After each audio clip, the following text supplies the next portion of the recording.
Hey everybody, welcome to TCH Live. My name is Benjamin Mai, and I got a really special guest for me tonight. It is the one and only German sensation, Chris Moneymaker, in the booth with me. What's up, Chris? How are you? Hello, how are you? Doing good. They're going to start off tonight with a PLO flip. I'm sure you're very familiar with the activity. Once or twice I did. Let's see who's got the bet. Okay, well, Ace Jack looking pretty strong. Let's see if anyone's got that. One. Ace Jack's still good. Spades. So I have a chance. And, ooh, okay, well, that's going to probably be chopping this one.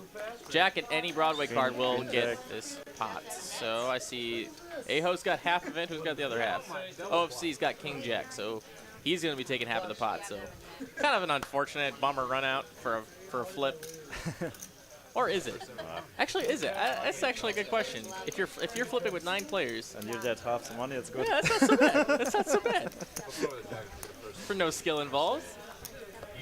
Nice. All right, well, with that, we want to welcome everybody to tonight's event. It is 5-5-10 No Limit, one of the most popular games in town. Everyone wants to play this game, and a lot of people like to watch this game, myself included. So we're in for a good night. If you were here last night, we had a heck of a stream. Oh my God.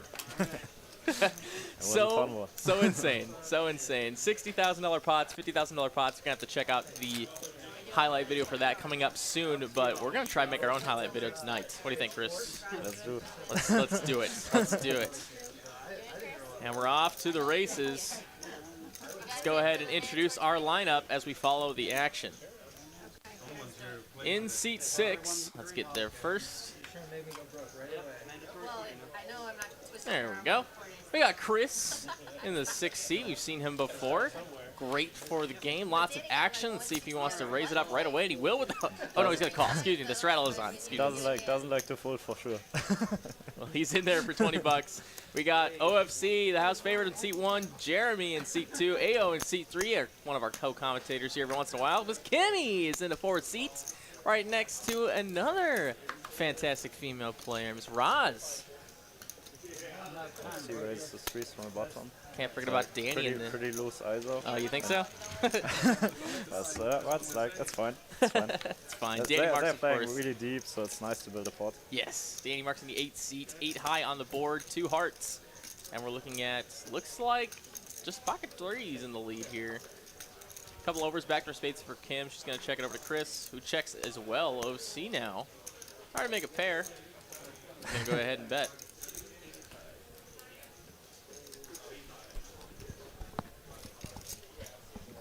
And he's going to take it down just like that. Easy money. Good start in the game. Good start.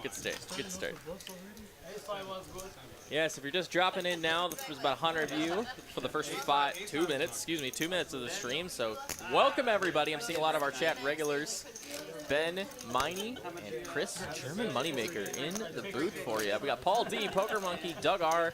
I got Pez, Mr. President's here. I haven't seen you Karma here in a while. Jake Coulter, you were here last night. So we got Skullbone, Mad Professor, what's up? Frank B, Skullbone, the one and only. Captain Underpairs, what's up? What's up?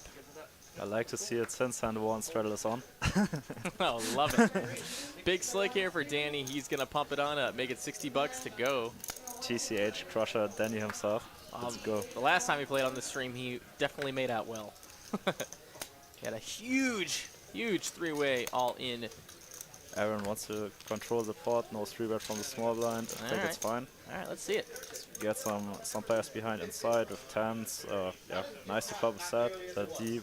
Nice flop. I also like 3-betting there. For sure.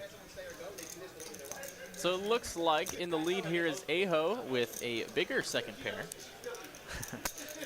Chris again doesn't like to fold pre-flop, hits a pair and donks out. Yeah, ugly spot for Dani, but I think for this small sizing he can see a turn.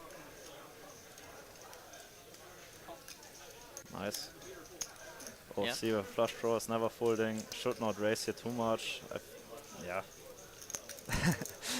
What, he thinks what do different. you know? What do you know, buddy? OFC definitely likes to put some chips in the middle, so he's going to go ahead and do that. Very small sizing. So it's like, of course he goes now for the 3x, but already the 60 was really small. So if we see it compared to the flop, he won't get many folds with the sizing. So There's one. Really surprised that Dani finds a fold, so he gets an insane price. But yeah, but I understand. He has no backdoor flush draw, so folding his over pairs, over cards there is probably fine. 9 on the turn, yeah. Really optimistic from OFC to try to bluff our friend Chris. And for Chris, really good card.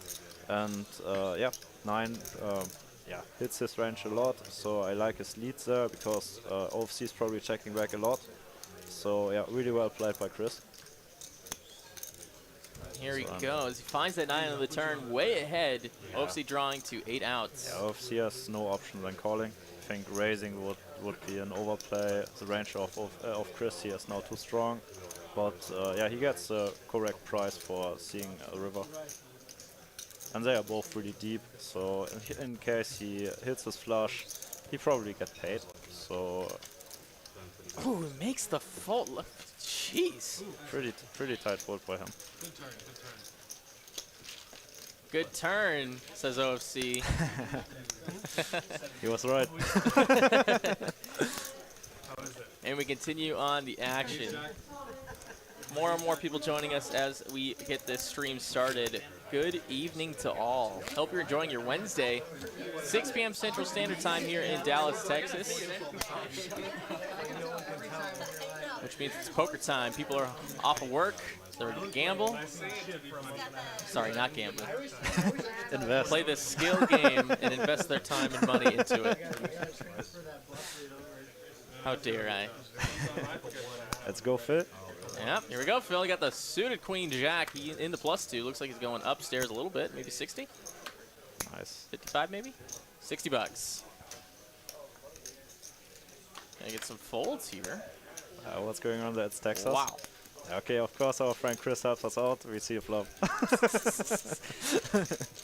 Thank you, Chris, for the call. We're going to go heads up to a flop here. It's going to come. How about it? He makes a pair and he outflops. Kind of Phil here. It's a pretty bad flop for Phil. So it hits the straddle range way more than or the under the gun range there way more than the straddle range. So I really like his check back there to see a free turn card. So yeah, hits his jack, and now yeah, try to get to showdown, and now he gets a clear value bet after the check of Chris. Semi-thin value for 100 bucks. Let's see, was that a quick call? Yeah, quick call. Quick call. Chris doesn't like to fold. You were right, Chris. You were ahead on the flop. No good on the turn. Oh, very well played. I really like his check back on the flop. For this, he realized his equity, and yeah, played it really fine. Also, his river sizing was nice, just to get a call by a weaker hand there, and getting the call there from the 5 is really good. Just be like, oh, sick on the turn, you would be spicy. Exactly, I was just excited. Exactly, I was just like, oh my gosh, this is exactly what I knew was going to happen.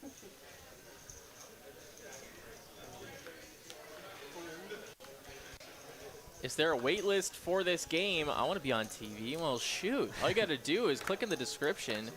There's a link tree in there, and in that link tree is a page you can go ahead and sign up to be on our live stream here. Don't have to be from Dallas, be from anywhere. We'll go ahead and get your contact information. We'll let you know when there's a seat available. Thank you for the comment. Interesting hand incoming. Absolutely. Let's get it done. OFC going to raise it up. 65 to go. Getting a 3-bet out of Ben here with the ace-queen. Pretty standard so far. So both played it. Yeah, it's a clear open race, clear 3-bet. This is a really good board for Ben. So he has all the aces, kings, and ace-kings, which OFC probably don't have because he would probably 4-bet them. So pretty clear c-bet with a small sizing, which I like too, because he wants to c-bet his whole range on the spot. So he don't want to use a too big sizing. Some people even use an overbet here just to polarize even more, but then they can't just overbet with their full range. So yeah, very well played. But now here we're going to see a devastating turn. Pretty bad turn for Ben's hand. So ace 10 improves, king 10 improve. But I like continuing his aggression. He used again a pretty small sizing. So yeah, I think it's pretty fine.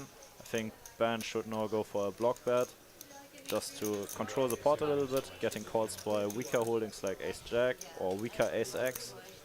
Yeah, but against the race he probably has to fold.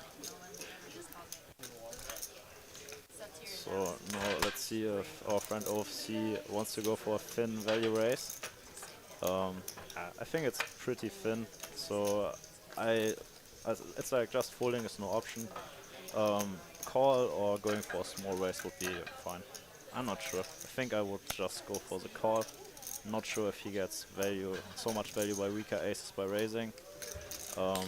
Haven't played with Ben yet, so I'm not sure how sticky he is. I think just the fold would be way too tight.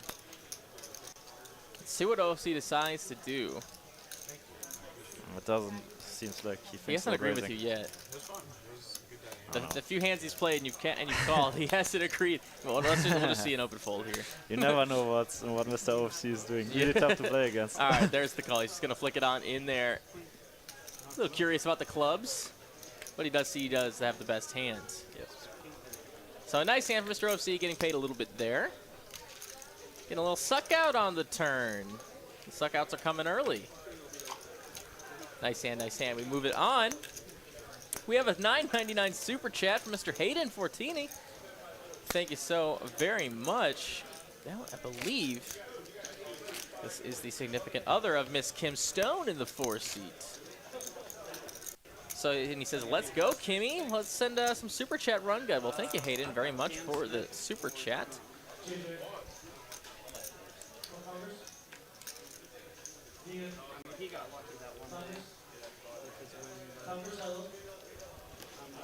Players?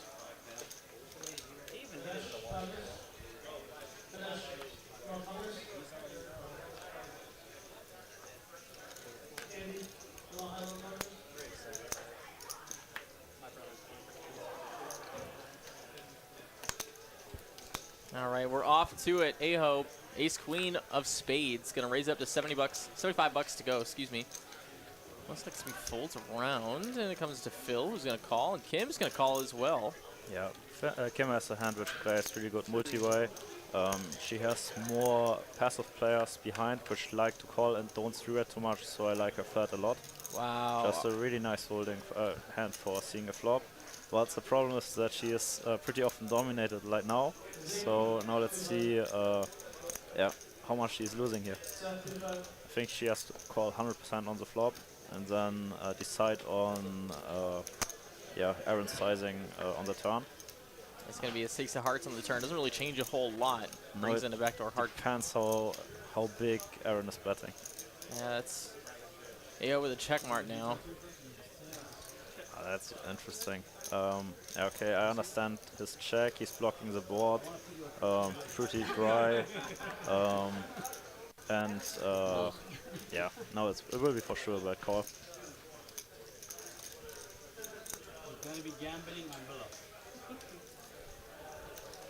Yeah, I couldn't even raise 2 pairs. I don't know about I would like to see a big bet, something like 350, just targeting weaker ace x.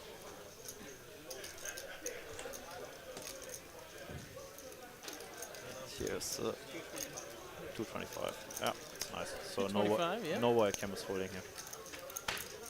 I would be really surprised to see a fold. It would be an amazing fold.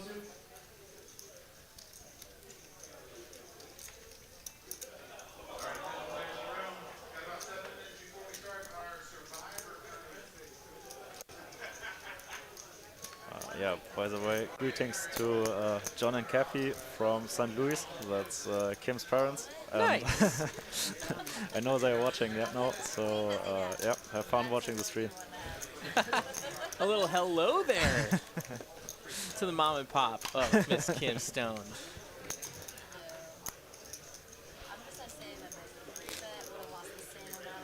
What's up, chat? How we doing? How are we doing, guys? 220 of you guys are here for the first 15 minutes of the stream. welcome all of you. If you haven't already hit that like button on the way in, you got to do that, please. Would really appreciate it. Goes a long way to help support your favorite poker stream below a low price of free $99. We got Mr. German Moneymaker here in the booth, and it's exciting. I'm already blown away by the things you're saying. You are an incredibly smart brain. It's refreshing compared to some of the other comments. No, just kidding. All right, king, queen high on the board, 2 hearts. So we've got, looks like pair of queens the best right now for Dani. We have the Limp pot. Dani goes there for the check. I think it's fine. He doesn't need so much protection. Tries to pot control, and folding is really, really tight. So, okay, they were, I think, 5-way on the flop. Yeah, interesting.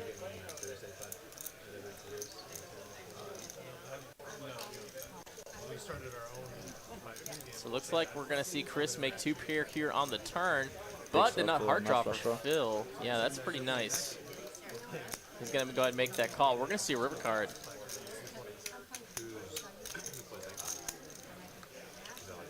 Oh, boy. All right, well, I guess Phil, I mean, Chris isn't going to get paid on this one, but... Maybe he gets money through a bluff. Maybe? I guess that's true. So, yeah, Phil has the nut flush blocker. Now let's see what sizing Chris is using. So he has a mandatory value bet there. And yeah, Phil is for sure a guy who is capable of running a big bluff. So let's see. Against the small sizing maybe to induce something. Gets a snap fold. No, it's pretty fine. I think Phil isn't checking many flushes on the turn, so yeah, his range is probably really capped and would look pretty weird if he then starts check raising the river big. Yeah, I was already surprised that he decides for a check on a card which improves his hand. So it's like he picked up the nut flush draw on the turn and then decided for check calling. So I will prefer seeing there a bet because the 6 is not improving many combinations of Chris. But yeah, interesting hand. If you haven't noticed already, we got Mr. Action Tracker and producer extraordinaire Tyler Malini in the dealer box for the first half of this stream. Very cool guy. Very cool dude. We wanted to get some dealing in there. Then he's a crusher himself. Open raise from the small blind. Here we go. 80 bucks to go. Easy money. There it is. All done.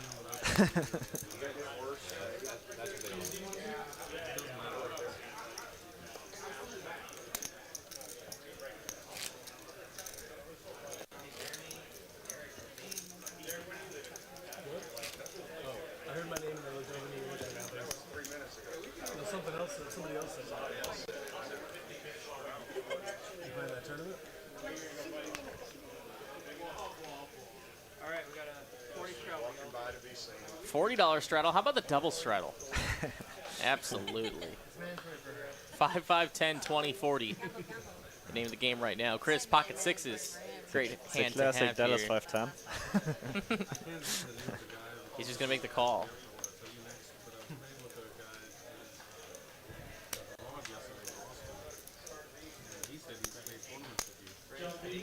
Overcalls the queen 10 suited. No, he min raises, right? Yep, that's a min click for sure. Up to $80 does Phil. The classic min click from the small blind. Let's go. Kim going to make the call. Chris here. Pocket pair. 40 more to win. A pot of $1 bajillion. He's in there. Very good spot for Chris now, seeing pots there in position. Oh, I thought that was a 6. Thought it was a 6. Excuse me. King, queen, 8. Pair of queens here. The best hand right now. Yeah. He can continue here in high frequency with a small sizing. Shouldn't go too big because he wants to have calls by weaker holdings. So tough to find with queen 10, but yeah, he should have the strongest range here as the aggressor. And yeah, will takes it down the pot down pretty much a lot. And there he goes. Takes it down on the flop, and we continue on. That's actually the name of her new vlog.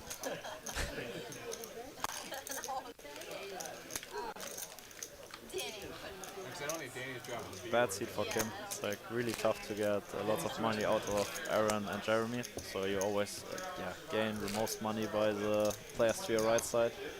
So yeah, really excited how Kim will do in the stream.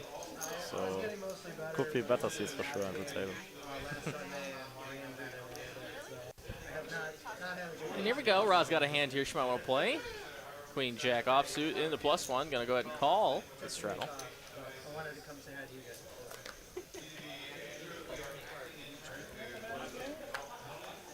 I had like half. Looks like it's back to Phil, who wants to play with a 10-8. Band fold, it's a 5-4 suited. Yes. Pretty nice hand for seeing a flop there. It's like protected straight or really nice straight or 2-pair. So Aho likes his 9-3.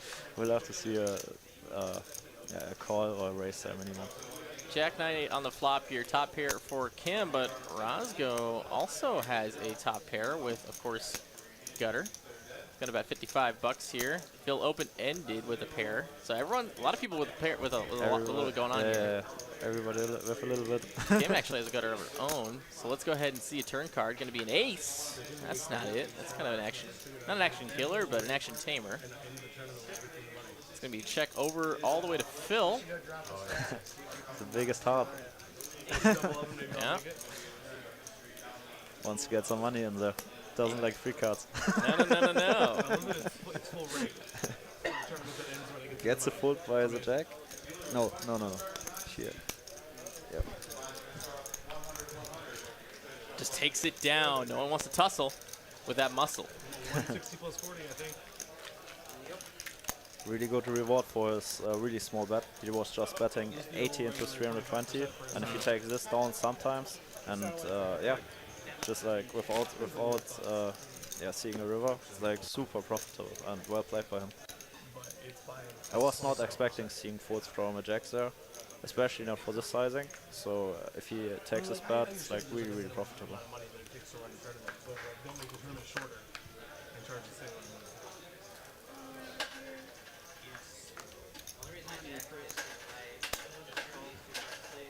Chris gonna make the call with King Jack.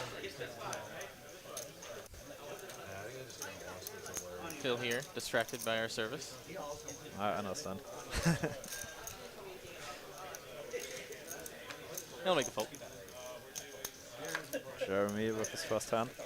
King 4 suited. Welcome to the game, Jeremy. Also TCH regular. Absolutely. Playing minimum every second day here. So really good player. Tight, solid player, and can play also really aggressive pre-flop. As here we go. How about the King High Heart Draw for Mr. Jeremy on a Queen 8 deuce board? Takes the lead. Yeah, absolutely. Kim here with the pair is currently ahead at Showdown. I guess Chris is going to make the call as well, so let's go ahead. You're not supposed to laugh. Chris picks up the open-ended. Yes, he absolutely is open-ended. He's only drawing the slightly less outs, as he can't draw to any of his straight outs that are hearts. Here give up for Kim, and now let's see how Jeremy plays the river. I'm not sure if he likes bluffing with his flush draw, but now hits improves to top pair, and top pair over top pair. So Wasn't looking for the king. One for Chris here. Gets it down with a jack kicker. would be an interesting spot when the river would be a complete brick. It's like both with busted draws. See if someone is aggressive enough for taking the board down. So yeah, well, like this also. Nice hand for Mustafa, for Chris. No stupid games, Adam.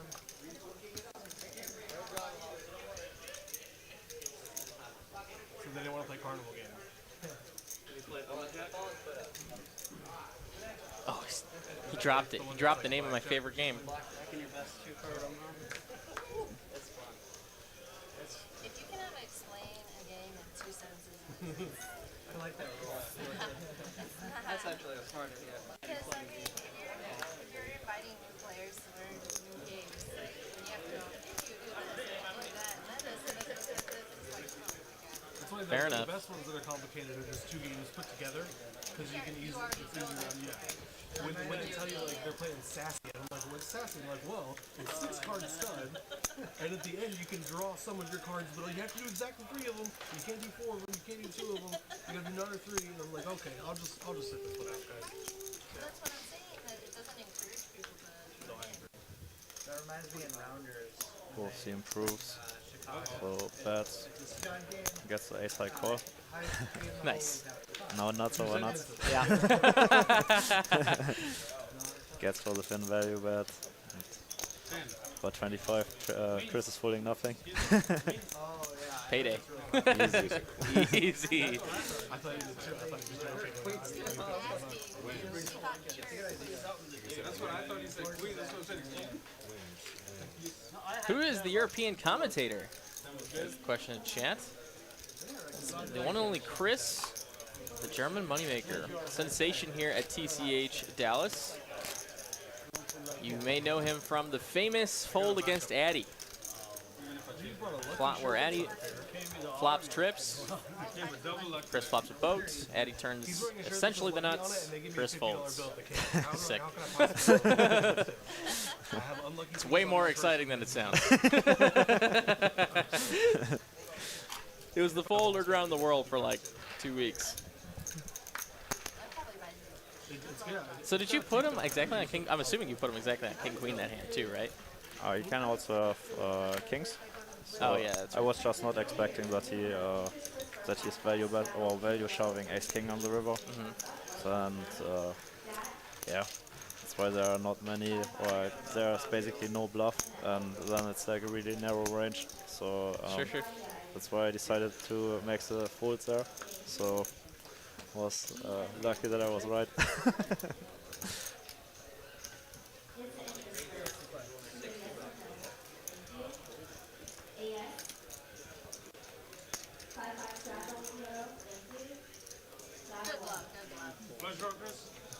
Chris takes it down with Flash aggression.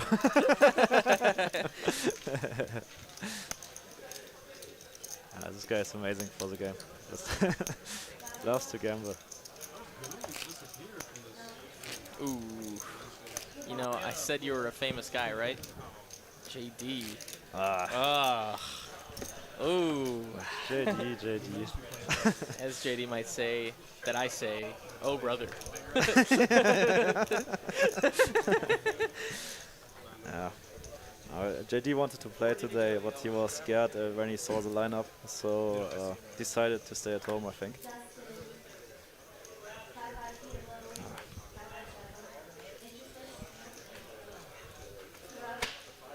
You have a guy in chat who doesn't believe that you're actually German. He doesn't like your German. He's saying he's German. He doesn't like your German accent. So what's he? Yeah, I'm sorry. Sorry, dude. Sorry you feel that way. Yeah. Welcome to the stream. Over here. Have a good night. Aho gonna raise here up to 175 to go with the big slick. Dani with the kings. Let's have a big one. There we go. Let's have a big one. Chris here is going to make the call with the 5-4 off, so he's going to get caught in the middle of it. As Dani's going to put on the heat. What is that, size 7? 20? Yeah. Yeesh. That's a size. That's a wake up with it or get out of the pot. Really interesting heads-up spot now. Both TCH regulars, both playing a lot here. So really excited how the sand develops. So yeah. Yeah.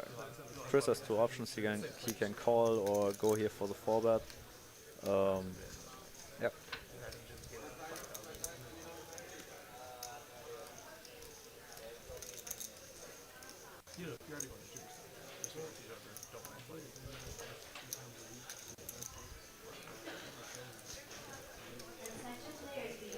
Aho with a decision to make here.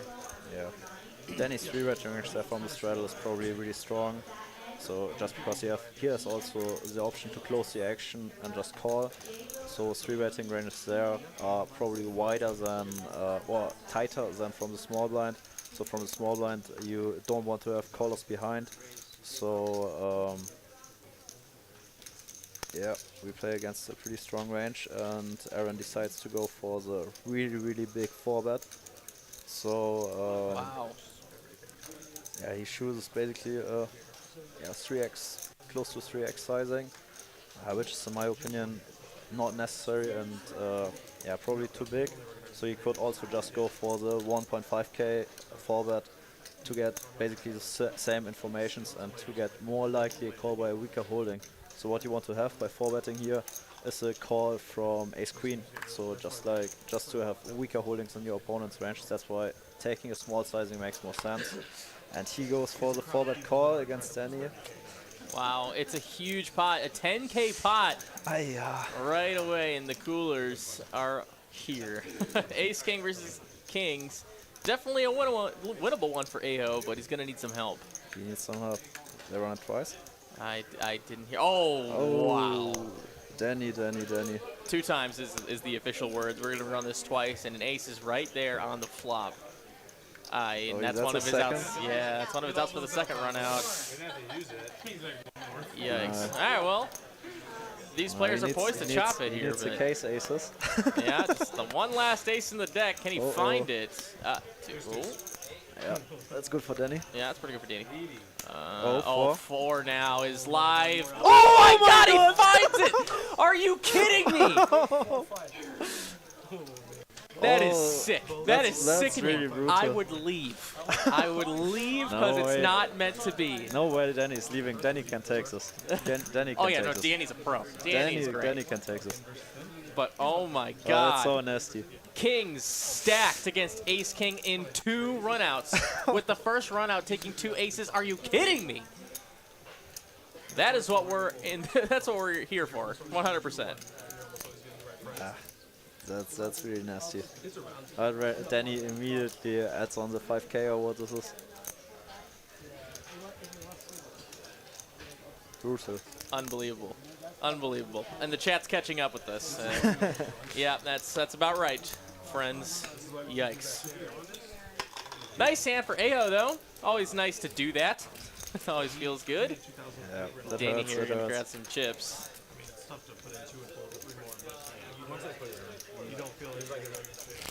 With that, let's get some likes flowing, friends. How about it? And now Aho up 5.6 thousand already.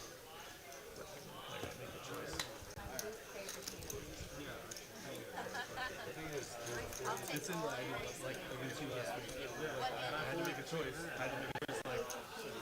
That was an online run out for sure. Yeah.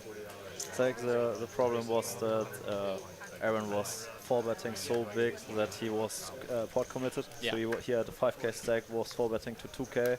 So like, let's see if you would choose 1.4, 1.5k sizing, he could potentially find a fold there. But yeah, as played with the sizing, there's no way he can fold. So yeah, brutal hand, getting it in there for 250 big blinds. I think it was at spread 20 for 5k with ace king. So yeah, really unfortunately for Dani. All right, I'm seeing queen 10-9 flop here, 2 spades. So I've got a lot of pairs for, well, two players with pairs. Phil gonna bet his. And gonna get no action. Nice hand.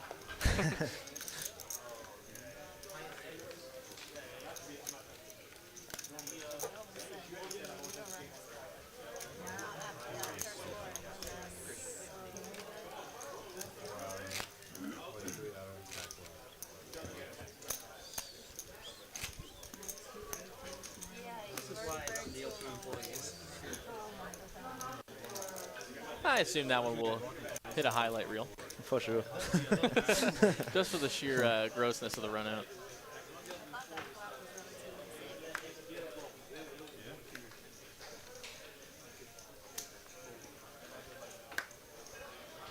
Came with ace king. All right, time to go. She's going to raise it up to $60 with the big slick. Gets a call by Chris. Yeah, with the Phil Helmuth. The new hotness, Queen 4. Did you see that? I'm assuming you saw that hand, right? The Queen 4 hand? No? not Oh, sure. wow. Really? And now it's Big Slick versus Big Slick. 350, versus the open 60. Yeah, nice sizing by Jeremy. 27. Around 27. Almost exactly what you had. 427, that's 100 big blinds. It's again, it's like under the gun squeeze by Jeremy. Again, pretty strong range. And we have Chris behind. So with the ace-king suited, I would like to see a call here. There are also reasons for betting.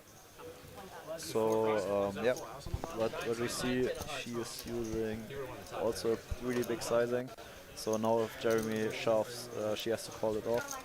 So yeah, I think a mint leg here would be better, and then to have options in case Jeremy is shoving. An all in and an all in. They're playing the same hand. Different suits. Clubs against diamonds. Let's go. Whatever you want. Same hand one time. Same hand one time. Run it. Max Payne. And that ace king on the flop? Okay. How is that even possible? Jamie would have got her to fold. That's insane. Run it, run it, run. Please. That's what I was thinking too. I'm like, trying to. 6 rivers.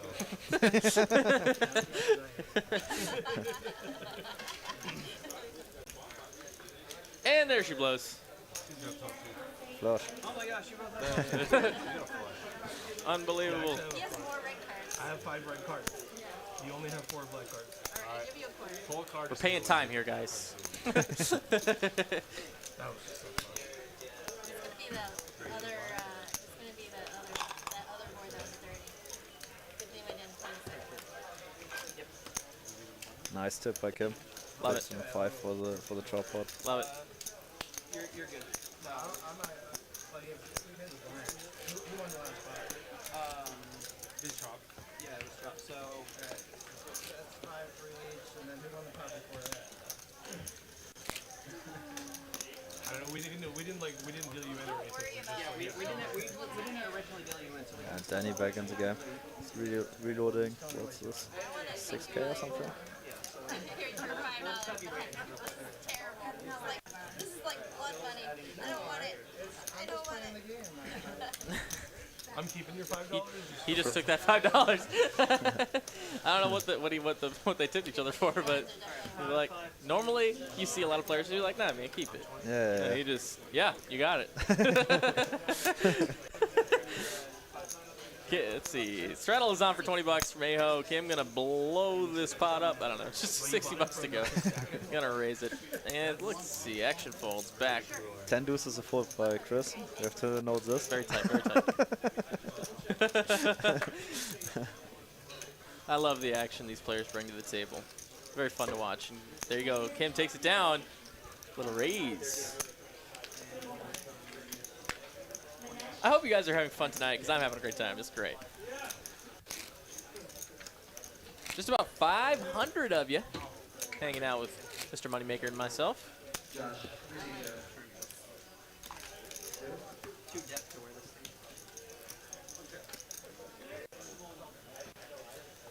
So, correct me if I'm wrong, but is poker legal in Germany?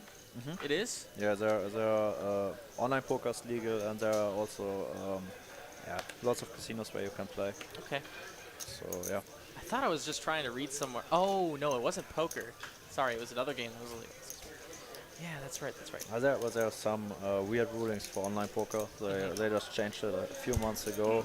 So there's let's say they treat online poker in Germany like sports betting. So you have to pay a tax basically on your cash game buy-in. And this tax is so high that it's basically not possible anymore to play profitable. In addition to rake? Yeah, in addition to Wow. rake. There's some other weird rulings so that German players are not anymore allowed to table select and just lots of stuff which doesn't make any sense. So yeah, that's why there are all the professional players play online. Sure. Moved all to Austria. And there it's anyway tax-free to play. Oh, okay. So yeah. Wow. That But I did not know that. That's interesting to know. Kim here gonna raise. Wow, gonna raise it up with a 9 tray. Open Oh, end. she makes 2 pair on the flop. I didn't know we were already at a flop. Excuse me. Here I am having a conversation with you. I missed an entire action. Phil is open-ender. Absolutely. A little bit of action to come here, because that's actually probably an action-inducing turn. Kim's gonna like it, and I think Phil knows he's not. Drop dead, probably on that turn. On the button, really deep. Probably wants to see a river there. Sucks a little bit that there are 2 spades on the flop, so his open-ended outs, which completes the flush, are not really clean, but still they are so deep that it's really nice to see a river there and potentially stack pocket 3s or random 2 pair. Wow, he makes the open-ender on the river. Dings it. Flush. Wow. That's a really good card for him. Just the flush doesn't complete. Yeah, that's nuts. Kim has lots of 2 pairs which she's value betting. Maybe she has even pocket 3s. So yeah, really nice run out for him. Phil not blocking any of this board, like basically what we're saying here. So The world is his oyster here to raise. and Kim knows that Phil is also capable of running big bluffs. So tough to find a fold here. You think she's gonna flick in a call real quick? I don't think it's a quick call. It's for sure a tank. Really ugly to get a raise on this river, especially if your 2 pairs not nutted. So there are lots of ace 9, ace 10 off, ace 3 off, 9 10 off, 10 7 off. So it's like he can have all kinds of stuff. Of course, the open ender gets there. The flush draw busts, which makes even some potential bluffs possible. Queen jack off here doesn't get there. So there are lots of natural bluffs for Phil. Really ugly spot for Kim here. Now it's just a question if Phil is capable of finding this kind of bluffs there, so that she has to make the call. But there are so many combinations which beat her at the moment. So and not sure if she's on top of her range. So of course she has 2 pair now, but she also has 10-9. She probably has queen jack herself, or here queen jack bust. That's bullshit. But ace 3, ace 9 off, which she's not either raising probably. So I guess she can make a call here, fold here. We actually just saw Phil with this raise, kind of strung it along a little bit. And Phil doesn't normally do that, so Kim was just trying to make sure that was a string bet, basically. Yeah. And she gets 300 extra off the top of it, so she gets a little better price to make this call. Yeah. Tough to find a fold here. Yeah, for sure. So Chris, sorry, excuse me, not Chris. Excuse me, Phil, taking it down with the nuts. Pretty nice to have the nuts. Is it easy? Makes it very easy. Yeah, chat's catching up here. Yeah, that was in fact a string bet, just of an extra 300 bucks. So our dealer Tyler there did make him pull that 300 back. Kim got a little better price to call, but unfortunately she's not have the best hands. Another 5K.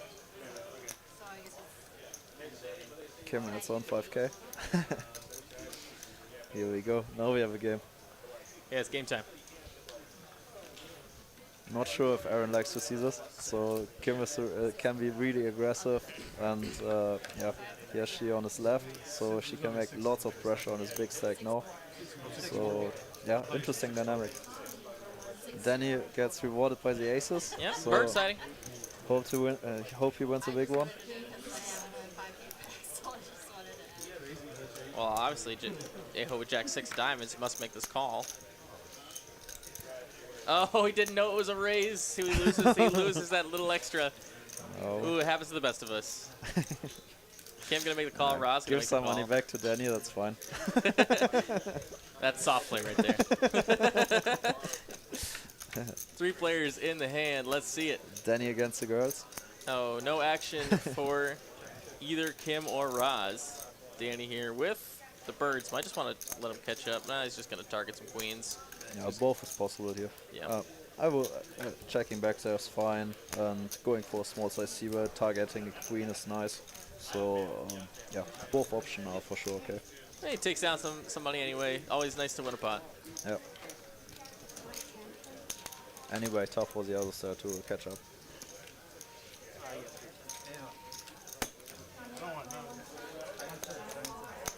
Throwing the red chips there.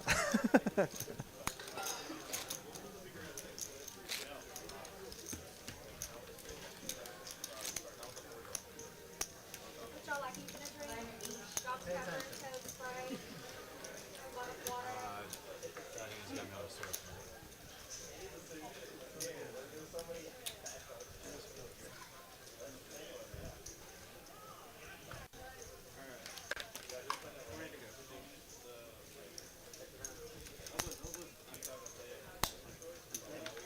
Ten of clubs here for Dani. Gonna open it up, make it 60 to go.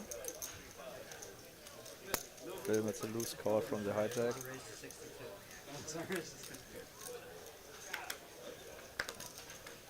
Kim and Roz are both out. Chris, gonna defend that straddle with the deuces. He's got a hand here to set mine with. All right, let's play a hand.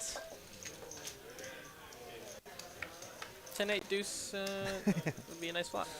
Doesn't come. 6 high instead. Gutter for Mr. Chris with a pair. Very bad flop for Dani, I guess he will check here. Yeah, shouldn't have any bets here. So the flop is much better for calling ranges than for opening ranges. 4 of clubs on the turn. Gives 2 pair to Chris. I like his bet here. He denies lots of equity against random overcards, which also have the 5 and the 6 as an out. And yeah, it's tough to make a pair and hold them. So I really like his bet here.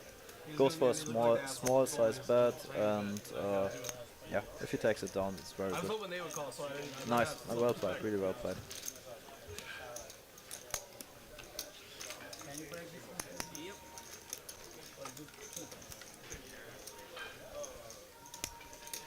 Oh yes, we have someone trying to get an explanation of what a string bet is. So I will tell you, there are kind of 2 versions, depends on what kind of room you have, whether it's a hard betting line or a forward motion poker room. So we are here at Texas Card House with, you see a line on the table, but it is forward motion technically in the room. So whenever you make a forward motion with your chips, whatever you have in your hand, you push forward is considered in your bet minus what you pull back. So what accidentally happened there for Phil was he brought 900 forward, pulled his hand back, and then tried to bring out 300 more for the raise without saying raise to 1200. That's in fact a string bet, and that's not allowed in the poker room.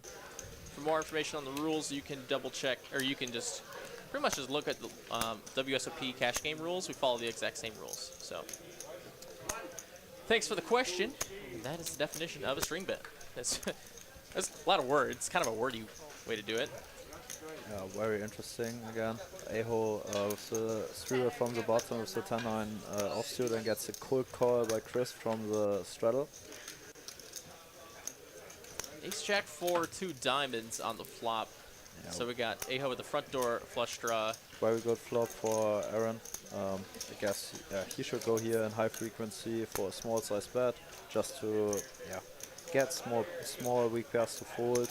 It's tough to play this hand against Chris because Chris hates folding, so realizing our equity is a thing here, but this flop is, I think, just too good to not see bet it.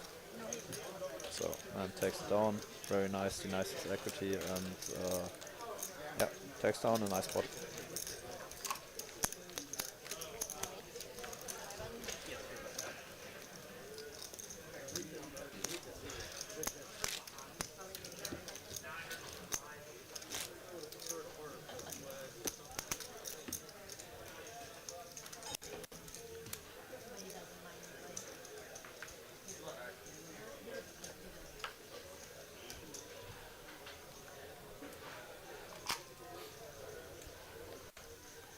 We're on to the next hand here.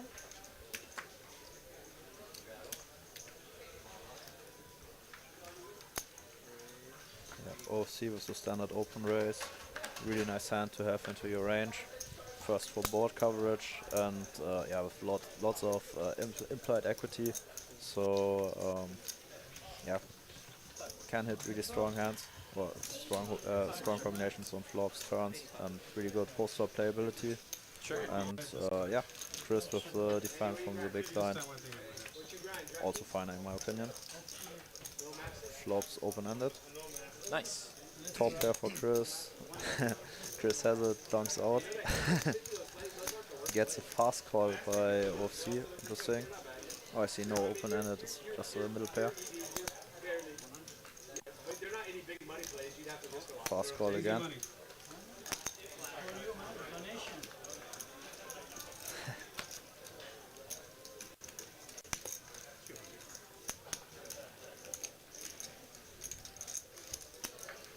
Gets the action.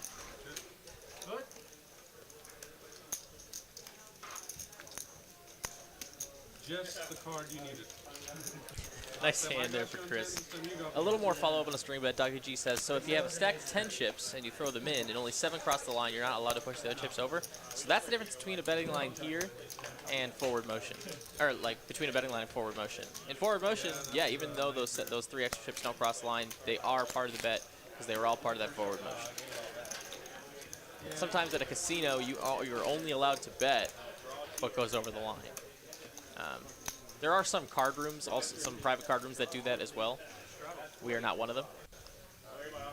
But that is another, if you play poker and you're gonna go play poker at your local casino, that maybe, it's usually what casinos do, is the hard betting line. Definitely not all of them though. Thank you for the questions, guys. All of our subscribers do have the opportunity to chat with us here in the booth. And wow, a deuces battle here. So go ahead and sub, and you can chat with us. Benjamin, Miney, and the one and only German Moneymaker. And Chris here, the old big slick. We've been seeing a lot of this hand tonight. Goes for the 3-bet. Interesting, that's not just a calling range.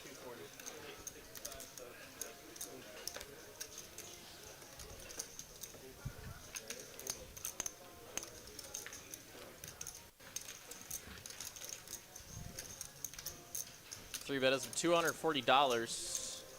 Yeah. Kim gonna make a call, try and set mine here. Ross gonna fold her deuces. So Kim pretty much drawing to Chris not hitting his hand. Yeah. But pretty standard call from Kim there. They are so deep that she basically has to call and go for her set value.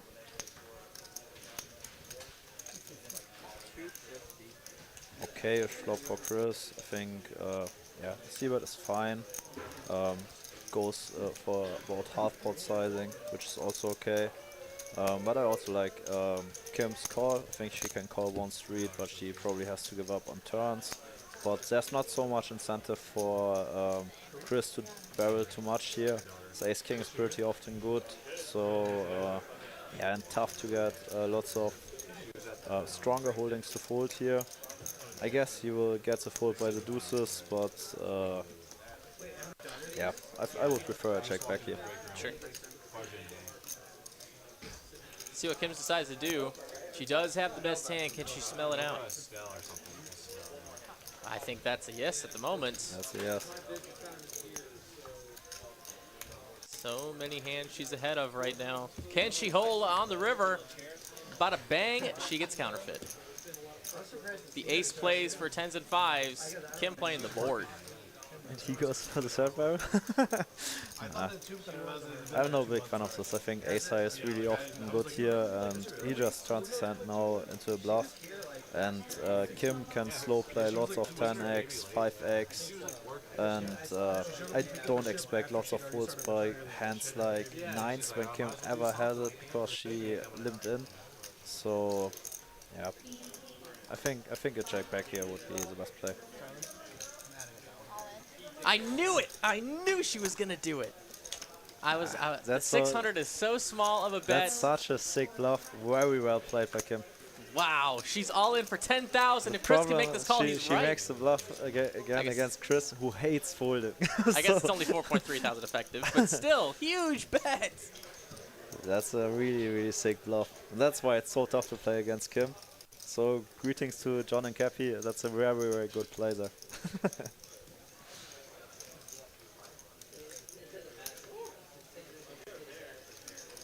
flush also gets there. So yeah.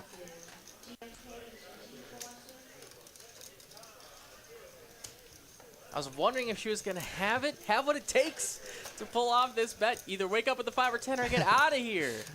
I was kind of expecting this. So after Oh, fair enough. Well, it's like a pretty. I definitely can't read your mind. No, but it's pretty it's pretty obvious if you look at the ad. No, it's pretty unlikely that yeah, Chris goes here. Sure. Yeah, yeah, I'm not sure if Chris goes here with his overpairs really sold for 3 streets. So 10 is a pretty scary card on the river, and yeah, very Nice well played by hands. Kim. Very well played. Shows the 8 high. Not low.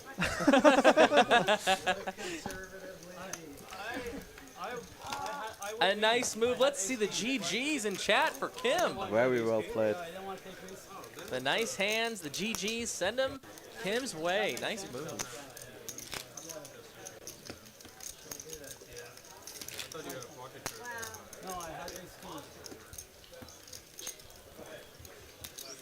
Well, if you told me that, because I would have pulled it. You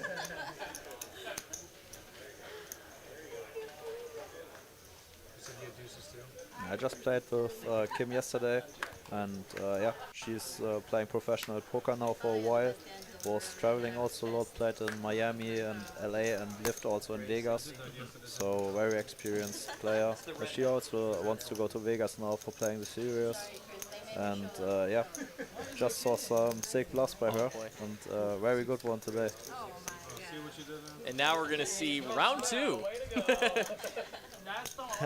Oh, is Kim already full? Okay, no, it's back to Kim here. She does have Queen Jack. She did open up the action. Chris just massive 3-bet here.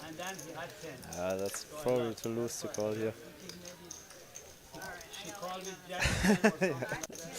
Folds it. Doesn't want to play Queen Jack offsuit, out of position in a 3-bet pot. Hard to blame her. No. Good fold, good fold. Because I was like, pretend you have Jack 10. So you read my mind. And I'm like, please believe I have Jack 10.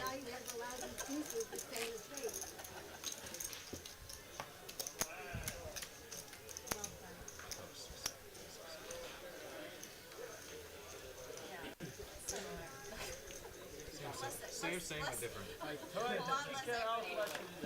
lot less equity.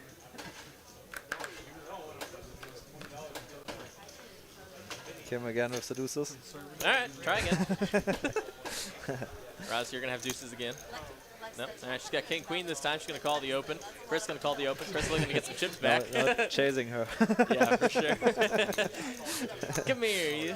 Come here. We're going to see Dani make the call with the 6s, getting a bajillion to 1 price. And let's go to a flop. 5 ways. 6 is actually, well, best hand is Showdown. King queen with the most equity right now. Oh, deuce in a window on an ace high board. Phil and Kim going to be going for it here. Wow.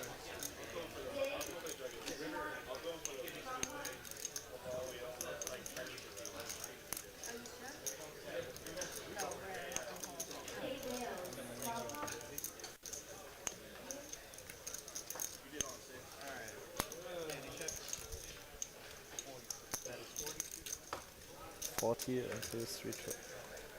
Yeah, $40. Okay. Yeah, Kim's just gonna say all the way up to $100, please. Getting some folds from the weaker holdings. Phil here gonna make the call. So let's go heads up to a turn card. It's gonna be a king. That improves neither hand. Kim is Interesting locked. that she decided for a really small re-raise sizing. Just makes it from 40 to 100. There was already 300 in the pot.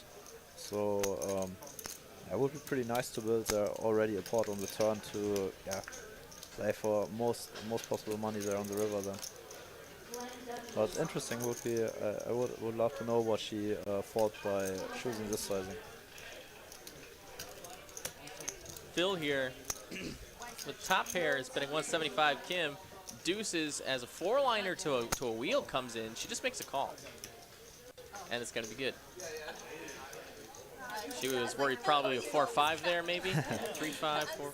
Yeah, Ace 3-5 or ace 4. four. Well, not afraid of 3-5, but definitely ace 4. Yep, ace 4 maybe.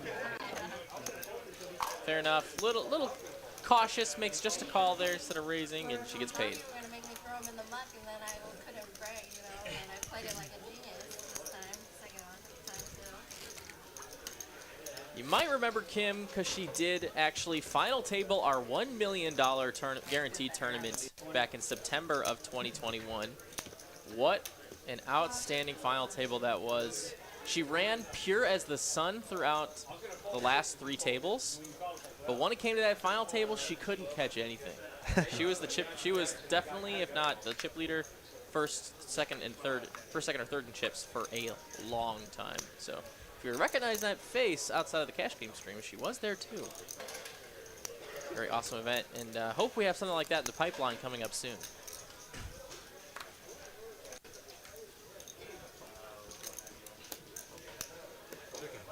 Couple limps here on the straddle, and straddle's just gonna check, so we're gonna go 5 ways. I think Jack 5's got this. Nope. 9, 8, 6, 2 hearts on this flop. So how about top pair, not heart draw in the backdoor variety for Chris? Where's all the equity? I feel like we're missing equity here. Looks weird, right? Looks really strange. All right, well, now we get somewhere. Oh, because ace-9's chopped, that's why. Okay, that makes sense. All right, 8 on the turn. 2 pair for both players. And this is going to be a chop 100% of the time, if they should get to showdown. Gets a fast call. So maybe he can pick up a timing tell here. And probably if Chris would be here on a strong hand, like something like 9-8, he would probably take a little bit more time to think about finding the potential raise. So 9 is probably really often a draw, or a hand what like ace-9, which has like an easy decision. It's probably always a call.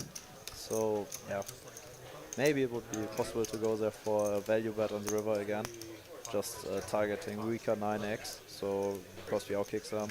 So, but yeah, the king is a scary card. King 9 improves, so I think check back there is fine.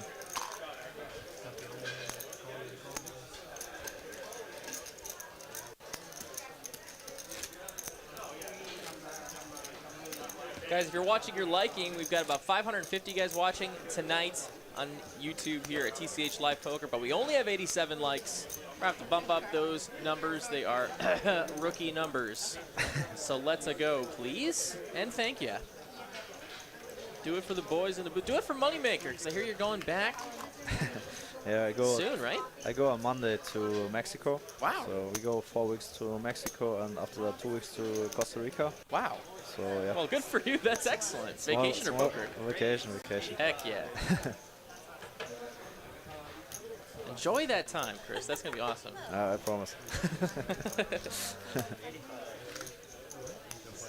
$85 is the open here from Ben. A little larger sizing, facing a limp behind, or excuse me, in front of you. He's going to get 2 calls. Yep. And we're going to go 3 ways to a flop. Again, standard defend by Kim there. Yeah, too weak for a 3-bet, just a pure call. And yeah, Chris has a really wide range. And it's going from 9 high, so everybody kind of misses here. Ben here with the nut nothing, and the original razor. Definitely room to see bet here. Lots of hands miss, and you kind of just want to take it down right now if you can. Gonna bet 110. That's about a little less than a half pot. Kim gonna call. Yeah, with the gut shot straight and selector flush draw, pretty clear call. Yeah, Chris here gonna go ahead and continue 1 more street as well. So let's go. 3 ways to return is an innocuous deuce of clubs. I guess it will go check through. Ben on a very shallow stack here compared to the table. Just There's the checks it nuts back. for Kim. Yeah. Drills it on the river. Queen 10's good. As soon as our card reader can show the card. There it is. Maybe? No. Oh. Tough for her now to get value. Maybe she should try to target the jack here. Going for a check raise, also possible. Unblocking the board. Maybe if somebody picks up a jack, he will bet anyway himself. So what was the action? She's got the nuts. Yeah, she's got the nutter butts. Got it. So Bet call. Or? yeah, she's getting the spot. So Check through. Yeah. Her plan was going for a check raise there. I think it's the best play probably. Just the jack bets anyway himself, and then getting the max you get by check raising there probably. And yeah, I think well played by Kim again. Roz, it's been a while. Have you been playing a lot during the day? Crushing. She's a bomb pot crusher. One day. Oh, you weren't there to take No, it's 1 hour? been a few. I've heard about that one. There's been a couple of others. have you mastered the double ward PLO bomb pots here yet, Chris? Feel like you got a pretty good hold on them? I'm pretty confident. Yeah? Yeah. It's, I put some work in yeah, playing those PLO bomb pots when I was in Germany. Talked with some PLO guys, but yeah, still I'm lost in lots of It's situations. so crazy. But it's so much fun. I think they're amazing for the game. Like they're creating so much action and dynamic.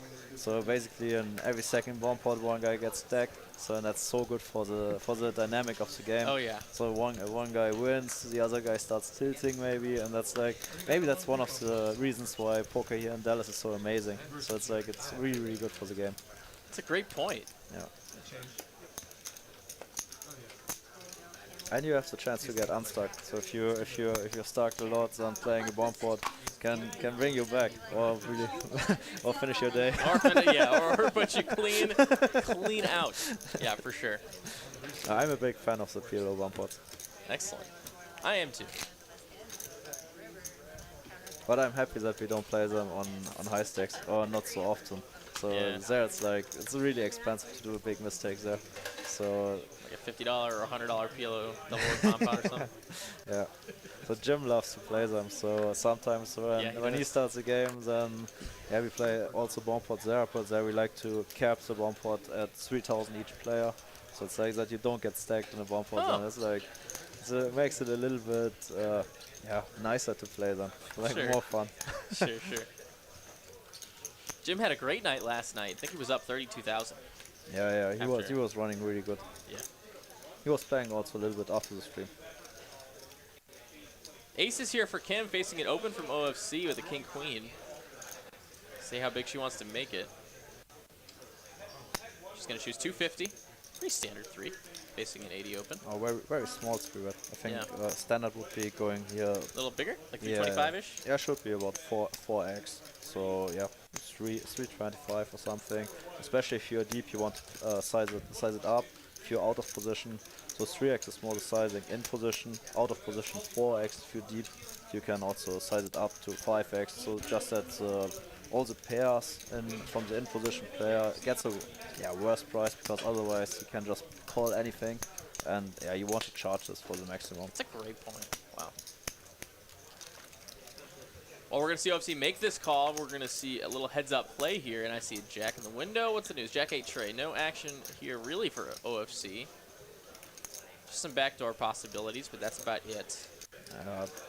Yes, kind of better flop for OFC. I think aces would be a really good check here, just to protect your checking range. You probably don't want to see that 100% of your ace-king off and ace-queen off combinations.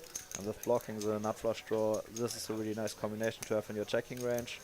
But of course, going for value is always nice with aces.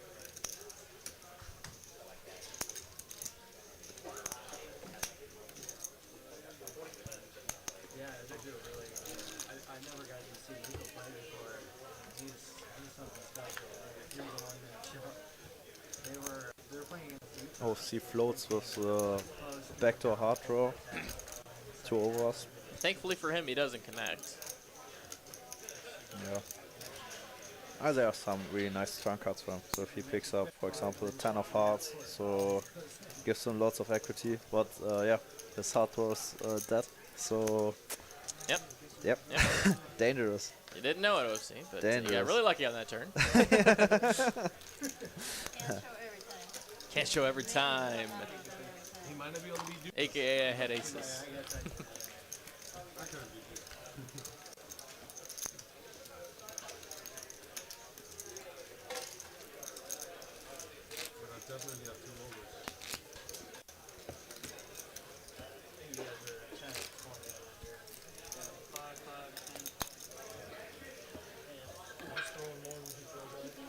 nobody is missing the strategy 20.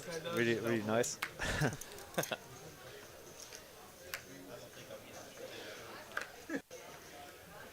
7-5 of clubs, no good for Dani again. But Jack 9 offsuit's great for Phil, so let's go ahead and play. He's going to limp on in there for 20 bucks. OFC 10-9 suited. That's my co-commentator Derek's favorite opening hand. Hello, my name is. Could also go there for an ISO race. Who knows what Aho's got? He's going to call. Everyone's calling here. Up to the blind. Now what's the strat do? That'll check. Nice guy check there. I'm going to go 7 ways. An ace on a flop. How's that even possible? How many? Wait, is there only one ace out there? Oh, only one player that we know of has an ace. Okay, fair enough. 4, 5, 6 of a pair. Yeah, it's pretty hard. Lots of crap around. lots of schmutz. Yeah. Lots of schmutz. $30 here for Chris. Ben, when you flop top pair 7 ways, gotta call one more. Gotta call one more. Especially when it's $1 billion to Yeah, 1. super small bet again. And it's gonna get some of these middling hands out of there. Yeah. Pair versus pair here. Chris looking for a suck out. 3. Oh boy, not only the 3, it's the 3 of clubs, so the nut club draw for Ben as well to go with his top pair, and a pair open-ended Like for Chris. dirty open in a draw. So there are some ugly rivers for him. Especially the backdoor clubs. Ah. Come on. Wow. Give us the deuce of clubs. Oh, no pain. Tyler is refusing to give us the max pain outside of the one. He's a nice guy. He's a nice guy. But it's going to be a bet and a quick call from Ben. Nice. Aces and trays with a 9 kicker. Too good for me to beat, says Chris. Yep. And it's going to take it down. Nice hand for Ben. I like your name. Did he play the stream before? Sorry? Did Ben play the stream before? I think he's been on once, at least once before. I don't recognize him so much. But I'm glad to have him on nonetheless. And with that, I gotta thank these players for showing up all the time, playing this Wednesday game, playing our Tuesday game. Thank you so much to all of our players making TCH Live Poker what it is. So thank you all, including you, Mr. Moneymaker. Appreciate you. No problem. I'm always happy to get a seat. It's like so much fun playing here on stream. Of course. We went through 3 alternates last night on the stream. Yeah. When I heard that you were alternate number 2, I'm like, oh man, that's a bummer. We're not gonna get to see Chris before he leaves. And then that didn't take long. That was quick. That didn't take long at all. Especially in this lineup, it's like there's so much action. So yeah, you always need 1 or 2 alternates. Oh yeah. With my accountant, I said I'm missing one, but we had one with we already had the tax information for I think it was Champions Social or whatever in Houston, and so we put this report. Mr. Poker Monkey is asking me if that's the Tyler M dealing. It is the Tyler M. He's getting some dealer reps in there. He likes to get in the box every once in a while. It looks like Phil reloaded too. Like put five white chips on his stack. Nice, nice, nice. Phil here gonna open up with the handicapped aces. Pocket forwards makes it 40 to go. Aho here is gonna put on the 3-bet, 125, just a clean 3x. Chris here suited Jack in the big blind. Yup, that's good enough. Let's play. That's good enough for sure. Let's play. I love the action. 3 ways to a flop. Four's currently in the lead at Showdown. Ace-King with the most equity. Let's go. Yeah, very nice There's the situation jack. now. Wow. For Aaron. They are playing the spot in position with the Ace-King. Flops, nut flush draw. Oh my god, everyone flops a little bit of this. Phil flops a set. Aho with the front door nut diamond draw. And top pair for Chris. Phil with the set, beats out. Phil betting his set. Choosing a small sizing here. It's reasonable doing this multi-way. Yeah, but makes it really easy for Aaron. Just yeah, tries to realize his equity there. Yeah, I would never go there for a raise. Just yeah, seeing this turn card in position. 10 of clubs on the turn doesn't improve anybody's hand. So check it back, realize the equity, perfect play by Aaron. And he does not hit the diamond on the river. Set of fours is the best hand. Chris thinks he has the best hand. Yeah. No, sir. No, sir. Interesting. Phil can't find a value raise here. Maybe. Aaron has never a flush if he checks back the turn. So he has pretty much always the best hand here. So I guess he should find a value raise here. He does not. In fact, he just makes the call. Just in And case. takes it down. Yeah, gonna make an extra 220 bucks on the river, and let's go to the next hand. Nice hand there for Phil. But they won't fold in half and are easy to carry. They have a handle. Are they lightweight? I hope they're not like that. No, you can stick it in your backpack. That's heavy. We'll like fold up Purple is super heavy. I have. That's one thing I don't like about it. I use a pillow. That's fine because you don't carry it. But these, pain Pillow carry. works nice too because it's like the Tempur-Pedic. So Yeah. it's pretty firm. We try those two things and OFC is very nice looking king jack of diamonds and the +1. Definitely been trying to throw money at the Bravo. not to mention Also added on some money. I see 5 white chips in front. months Oh, the blue ones. Yeah, teal. I think we say teal. We like teal. I had massage the other day, which is really nice. Oh yeah, those are amazing. I'm gonna get another one next week. But I'm just gonna take another week off poker. Adjustments, chiropractic care. I have been doing those as well. I've been trying everything to see what works.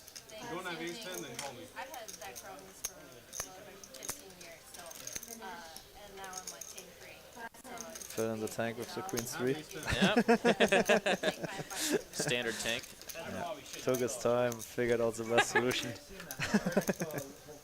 but you can get it. You want to I go to Whole Foods. And it's gonna be a jack high flop. OFC flops pretty much all of it. Interesting check back. Okay, well, the Yeah, he is all over the country. So if you get seems like he don't want to have a full range c-bet on this board and wants to have some jack X in his back checking range. Really nice. So good to know if I play the next time against him. But yeah, well played. but never bad enough to where like it caused pain, but like bad enough to where it's like didn't really work. But almost always very, very good. But it's just being So game scared when they do your neck. Like, don't do my neck. That's the best thing though. You have no idea how much tension you carry. in there. like little girls and hitting the table or anything like too hard. But we don't want to. Ace queen suited for Jeremy. Finally a good one for Jeremy. Yeah, really. Gonna open it up, make it $60 to go. See if he gets any action. Seen from him before, I think just ace king against ace king. Looks like So Chris gonna oblige here for some action. Dani are very beautiful looking jack 10 of clubs. Gonna elect for a 3-bet. I like it. yeah, pretty aggressive 3-bets there. I could also go for a call. Sam plays pretty good multi-way. Decides for a really small 3-bet sizing here. It's like goes for close to 4x. Well, it's like there's already one caller, and I think if he wants to go here for a squeeze, he should size bigger. I think I would prefer just a call because his hand plays really good multi-way. But gets with this sizing 3 callers. So really tough to play. Yeah, I see But it's wow, 10, 9, 8, 2 diamonds. It's So a top pair open-ended, sure does. That's the most of the equity right now. but a very bad flop for his overall range. So I would love to see a check here from him. So this flop connects a lot with especially 3-bet calling ranges or cold calling ranges like Phil called. It's really often 8s, 9s, 10s, queen, jack, king, queen. Hits this range or this flop by a lot. But like we see, Phil is calling even way or cold calling even way wider. So yeah, still we have lots of hands yeah, when we see Danny's range like ace king, ace queen, which would, yeah, don't want to bet, yeah, ever on this kind of board. Oh, he's gonna float one.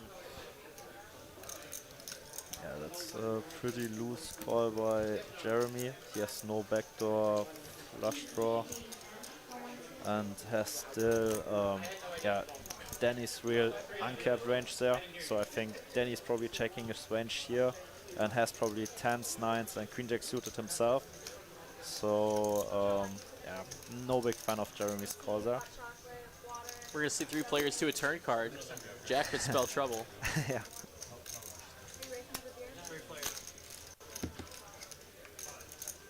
That's a deuce of clubs. Not anything has changed. Danny has a clear check here. Jeremy, after his call on the flop, is also really capped. So now it's interesting if Phil continues betting, decides for a check. Jeremy has a pure check here, in my opinion. And there's a jack. Oh my god. That's brutal. That is brutal. But everything gets there though, so the diamonds get there. Any queens that floated get there. So Phil and Jeremy, if they do get the showdown, will chop this pot. Dani can only win this one by betting him off of it. Yeah, Jeremy is never folding. So yeah. So he's gonna check it.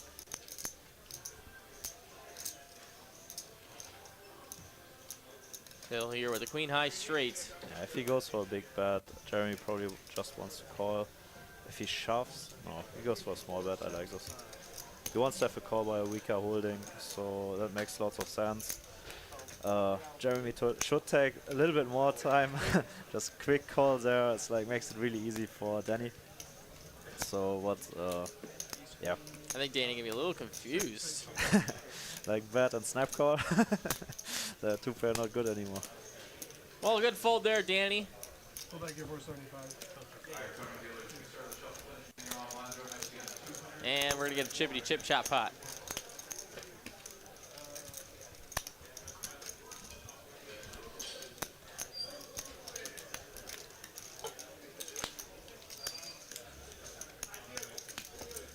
And you can get a shot of the room there. Packed house here. Looks like, well, this table 4 is empty, but otherwise a pretty packed house for a Wednesday night. At least 19 tables of cash games going on in the background. That's a lot of players playing some poker on a Wednesday evening. Always busy day on Wednesday. Always busy. And if I'm not mistaken, it is our first Survivor tournament tonight at 6 p.m. So that was an hour and 20 ago. So our Survivor tournament is a $200 buy-in, and it pays down to 10%. Excuse me. Once it does reach 10%, everyone does get paid the same amount as an even chop. So it's a cool way to do a tournament. If you're a consistent player or a consistent, successful tournament player, it's a good way to get paid consistently. One way to do it.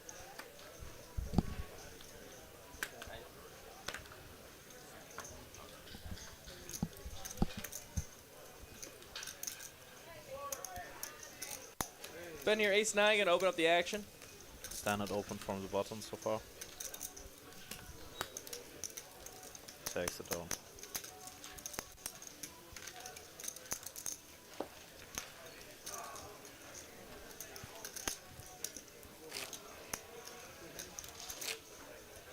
Got a question about how many entries we got in tonight's tournament. Let me take a look for you.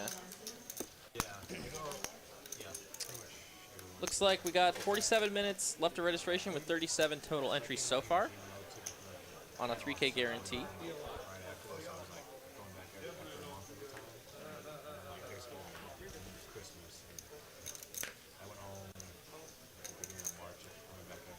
This looks like we're about double the prize pool right now, so that's cool.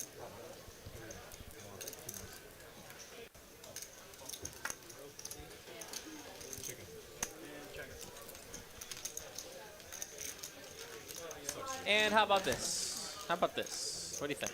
5 ways to the flop. Good for the game. Queen high on the board, 2 spades. So top pair for Chris currently is in the lead.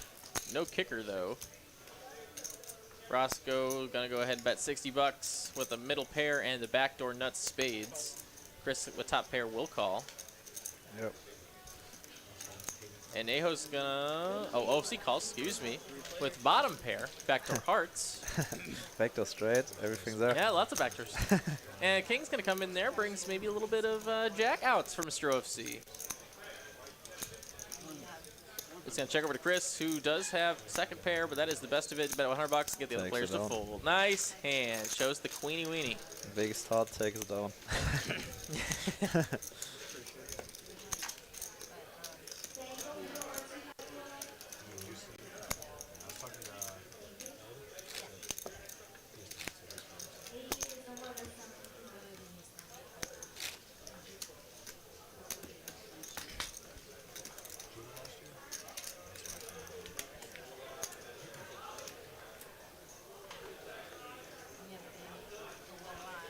Straddle's still on. We're playing 5, 5, 10, 20 tonight.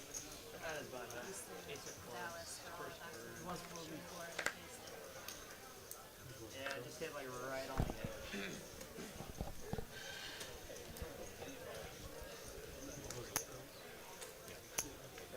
Pocket sixes for Ben in the hijack. Making it 65 to go. Dani pocket threes behind with multiple players left to act. Just gonna make the call. Yeah, it gets back to the third blind. Mr. Aho. Ace queen of hearts, a squeeze spot for sure. Nice. See what sizing he picks. 275 is the number. Again, pretty small sizing. I think he should go bigger here. Came here 9-8 of spades in the straddle. Would love to have called 65. Guess we see two calls here. Oh, okay, Ben is not so deep, but still. Yeah, Ben's really shallow here. He should. I think still he has. He's deep enough for finding a call here. Just going for the set value. He agrees with you. He'll make the call. And yeah, now Dani has 100% call.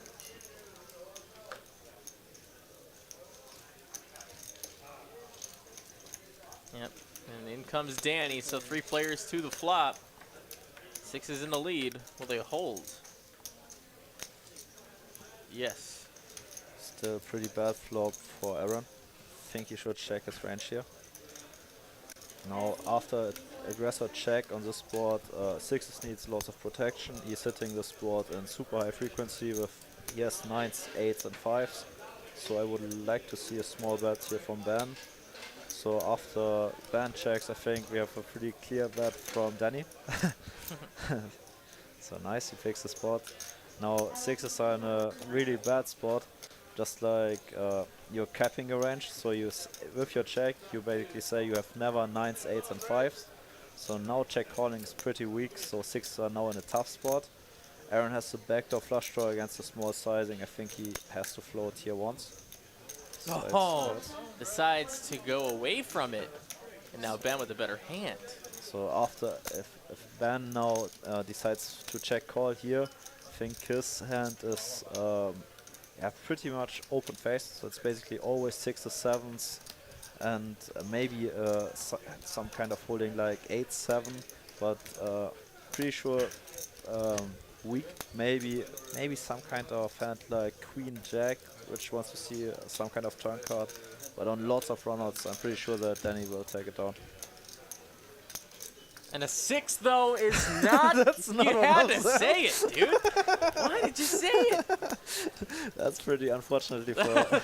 Yeah, I'll say that's pretty unfortunate for Dani. Ben finds a set on the turn. That's like the 6 here. connects a little bit more with this range we narrowed him. So we said he can have 6s, 7s, 8, 7, which is basically all now nuts. So I guess now it's a pretty clear give up for Dani. Oh yeah. So it's like basically one of the 2 worst cards in the deck for him. It's gonna have to take a 3 on the river for him to get Nice any more give up. money. Really nice give up. I think he would play on lots of runouts really aggressive. Wow, it's a chop pot now. So now let's think annoying. about who has more 10s. I guess if Ben would have something like 10-9, he would have probably bet the flop after the aggressor check back. And I think Dani still can have lots of 10-9 suited combinations. Maybe Dani can even have pocket 10s. So I would love to see a big bluff from Dani here. just because Ben has never a 10. And yes, that's amazing. That's All amazing. of it. That's amazing. I mean, from it's Dani. for 2K, 1.8K. But it's like a super strong play. Just noticing that your opponent has basically never a straight and exploits this. And yeah, I think it's very, very well played by Dani. Dani gets the German Moneymaker seal of approval on this play. And he's all in for 2K effective. Dani deserves this board, folds this. There it is. Nice one.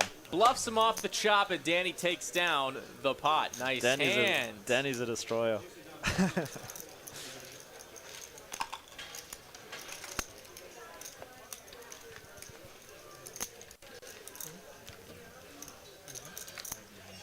Guys, let's go ahead and set a like goal for 8 o'clock. That's the halfway point of our stream. We're sitting at 121 likes right now with 540 people watching.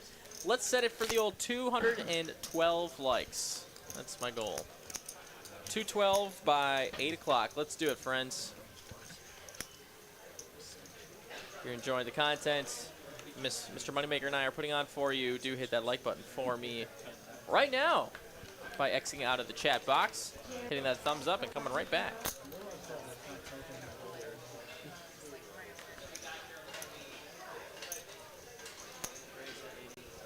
Dani again. Pocket threes. He likes it. All right, run it back, baby. He's going to open it up, make it $80 to go. Get a call from Aho and OFC. Announce it to Kim. Let's go to the 5. Would love to see here a squeeze, I think, from Aaron. Just nice board. Yeah, OFC with wide calling range, and I think we can take this board pretty often down pre-flop.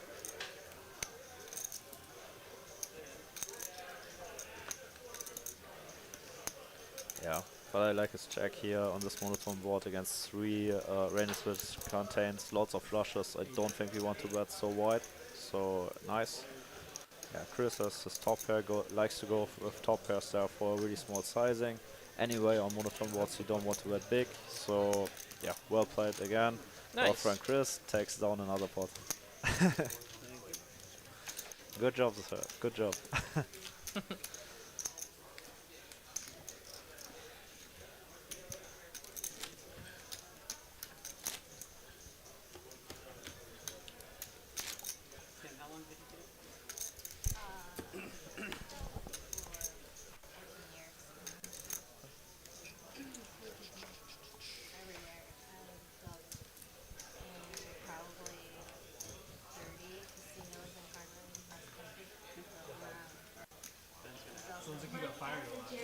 Looks like Ben's adding on a little bit now. Look like maybe 1,000. Yep. He's going to raise it up with the 8-7 of clubs, make it 60 to go. Nice open.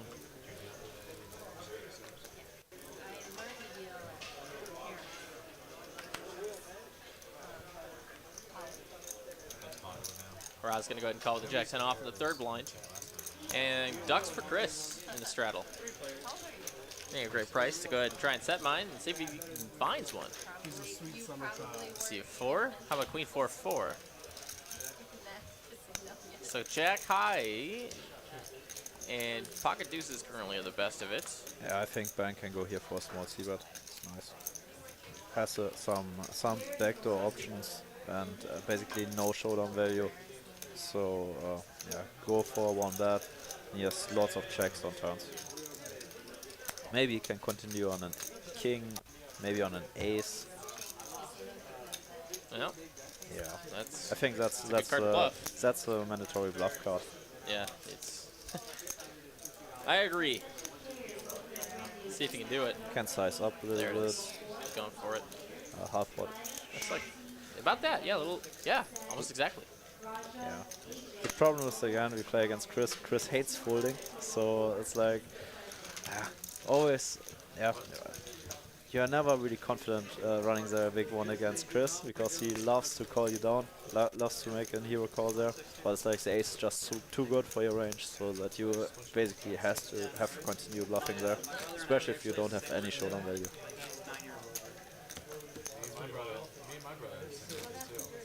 up you're not cool. Yeah. Yeah. That's actually really cool. Yeah, I was just too stubborn. It took me 9 years to get out of the room. That's a good one. When's your birthday? August 7th. I don't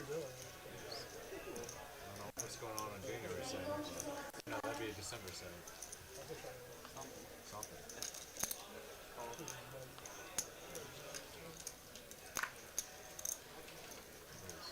Yeah, my birthday is Third ace king for Aaron. Yeah, there we go. Running good, this guy. He didn't connect with the ace queen. Let's see if he can connect with the ace king or just get it done. Chris cold calls in the straddle. All right, 4 ways with ace king. Not exactly where you want to be. Let's see if you can retain it. I see an ace high board though. Ace 10-4.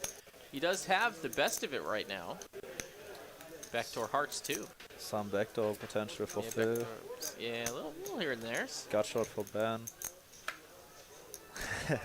Phil likes to lead. Love it. But with a super small sizing, let's see. I think Aaron should for sure find a race here, and should try not to. Yeah, I think it's the same play like Kim did before. It's like, which is probably a really nice strategy by Phil. Just going with the super small donk pads, and for that pot control, so that people just don't go for the big pads then.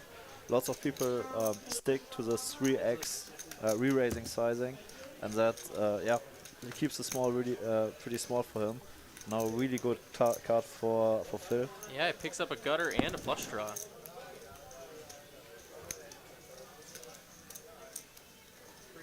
Yeah, I think I would prefer a bigger sizing here from Aaron. Well, he's going to choose 300 bucks and get a quick call. Let's see a river card, and it is a deuce. That does not improve Phil. So now Phil on just 6 high, ace king for Aho.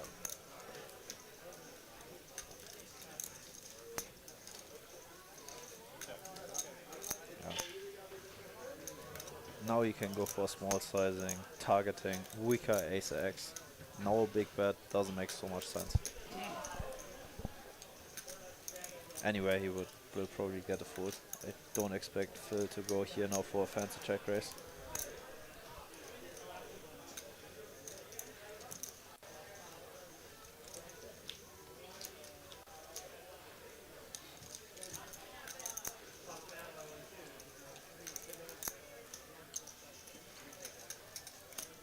And he goes for the big bet.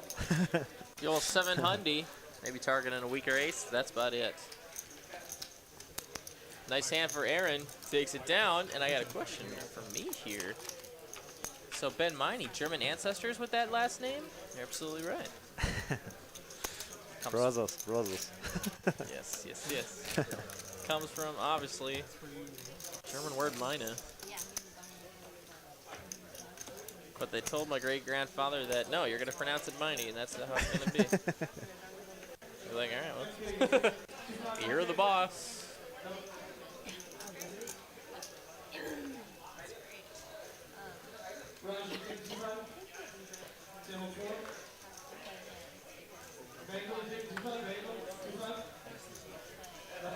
All right, everybody, man your keyboards after the conclusion of this hand. You know what time it is. I did it late last stream, so we're gonna do it a little earlier this time. 70 bucks for Aaron, gonna make it for the king tray of diamonds. Get a quick call from Chris. Gotta defend that big blind. Let's go heads up.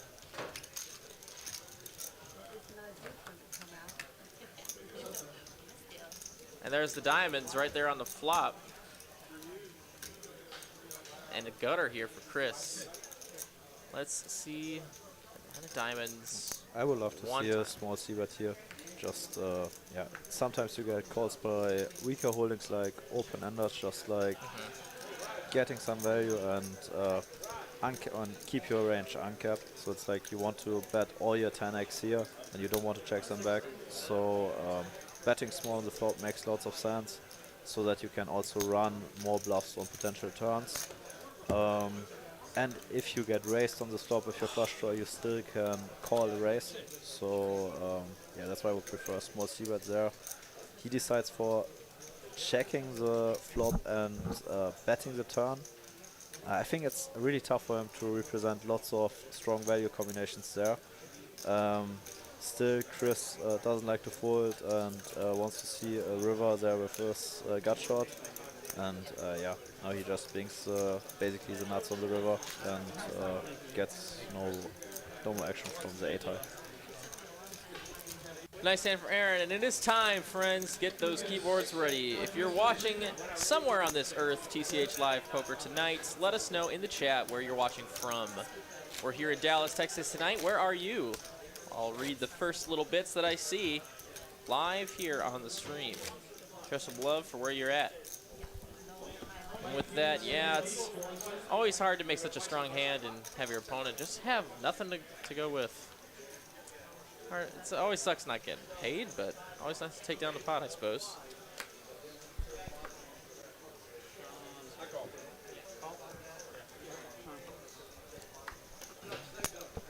Oh my god, I don't. Sorry, gotta do what you gotta do. Jeremy with the ISO raise after the OFC limp.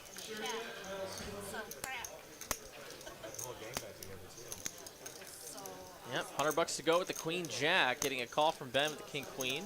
Phil calling with 7-6, and OFC, where could I go? Is in there. 4 players to the flop. Let's see it.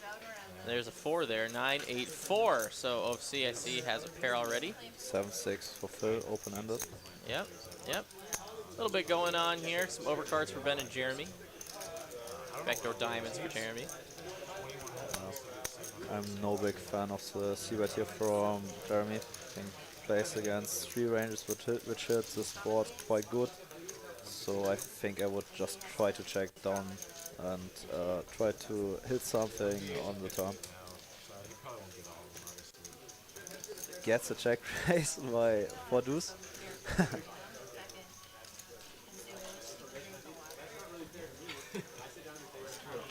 I love it.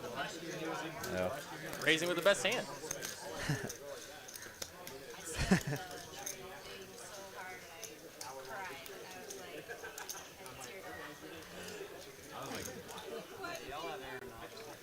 We got Aaron H. Mr. Aho sending us a $4.99 super chat. Thank you so very much, my friend. Appreciate the love and support. Says, share some love from the luck box. Running hot, feeling for my guy Dani.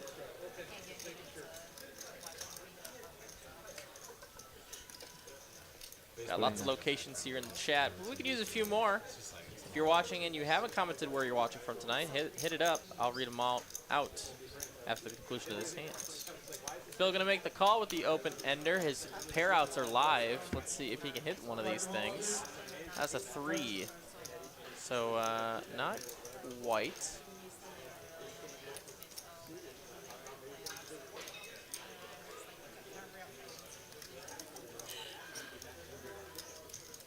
So C continues to bluff with the best hand.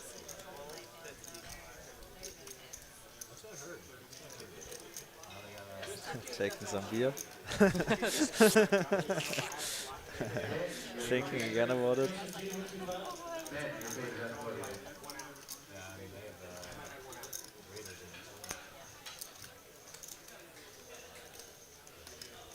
$1,300 to call.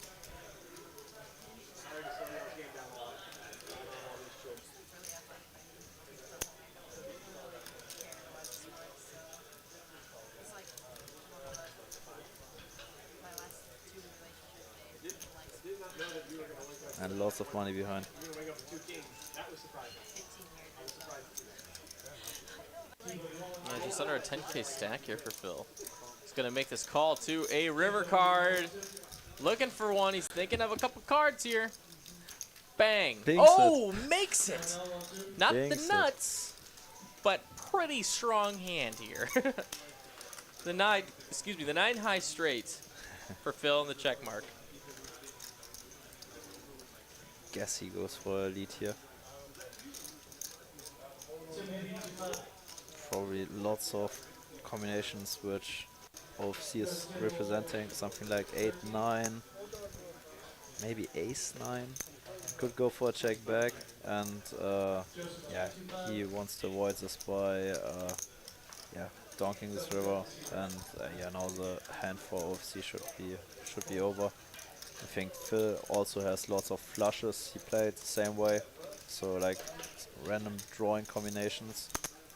The 7-6 got there, and with his 4 deuce, he is just blocking the pocket fours. Yeah, for calling his hand is way too weak. He has way stronger hands, and he's basically blocking nothing. Maybe with his 4 of clubs, he blocks something like ace 4 clubs, but yeah, I guess it's just a pure fold.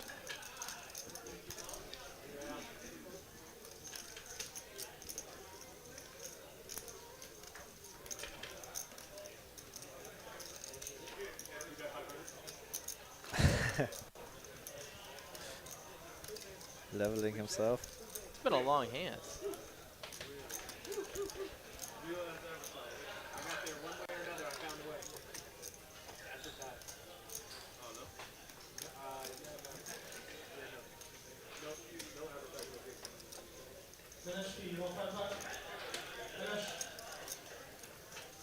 You're ready. He is leveling himself. Think long, think wrong. That's what Derek likes to say. Yeah.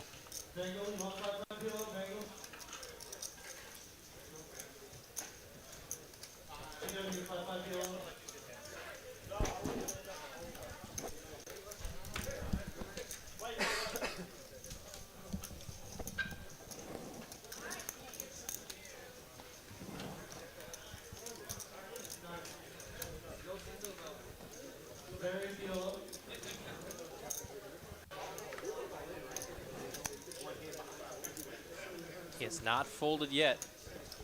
At least he's unblocking something like Jack 10, which could be a potential bluff of Phil. So, unblocking 10-7. I don't know why I feel like you have 10 jack. There you go. Exactly like that. Yeah, it's like he has the open-ended combinations. So 7-6 guts there, and it's probably the same combinations. So Phil has 7-6 offsuit, so he probably has the same combinations of Jack 10 offsuit. Yeah, really tough to find enough bluffs there. So For sure. I guess it's just like a pure fold. Nice hand there for Phil. He takes it down. Now I can finally read some locations. Now I got to scroll up quite a bit. Shoot. All right, where are we at? All right, here we go. We got Mr. Lottie's Closet, Tampa, Florida, Roy City, my mom's house, Southwest Missouri, Ann Arbor, Michigan, Orlando, Atlanta. How about Bay City, Michigan? Some more Atlanta. ATL in the house. Land of the Oz, Oregon. Thinking of moving to Texas. We'll get your butt down here, Mr. Grant. Seagoville, Texas. Dallas, hey. How about Austin, Texas? Campbell, Florida, Ontario. Chicago, Forney, Texas. Columbia, New Hampshire. What's up, everybody? Hope everyone's having a fantastic night on TCH Live Poker. You're listening to the voices of Benjamin Miney, Chris German Moneymaker, doing what we do best. And now, how about Queens for Phil?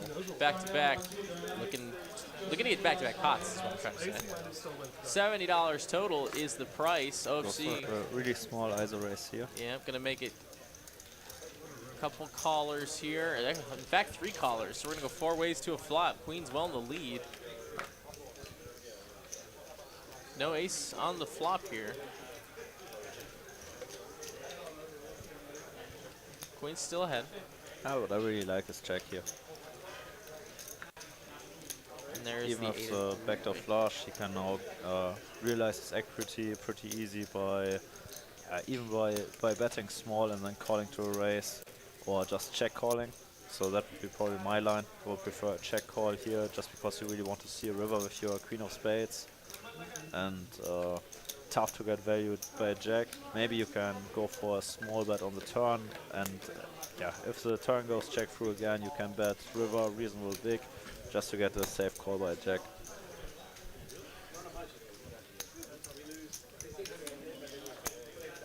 betting to call here. We're going to see river card comes a jack, so pairs the boards. That's a pretty bad river for Phil. Not much anymore what he's beating. Oh, but he's going to bet it. Still looking, Dangerous. still looking for value. He doesn't get it. He gets the fold instead. Yeah. Optimistic value bet. Question here for you from Ragnar Overby. Have you ever cursed out another player in German after a bad beat? Like a rough river? Like in the like undertones? Just It's like, especially for bad beats, I'm always really relaxed. So yeah, you're usually a pretty chill guy. It's like I'm playing so much poker. I took so many bad beats. So yeah, I don't really remember. Wow. So normally I'm not getting out of line at the table.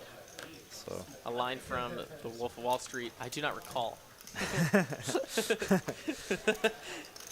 no, especially not for bad beats. Sure. So what I just don't like getting slow rolled. So that's probably the only time when I say someone that something is not okay. But otherwise, I don't really care about results. So Sure. Guys, 10 more minutes. Hit this like goal here of 212 likes. Can we do it? Only 52 more. Got 550 of you watching. Let's get it done. Hit that like button for me real quick. Ace Queen 9 on the board, 2 diamonds, so nothing going on for really anybody.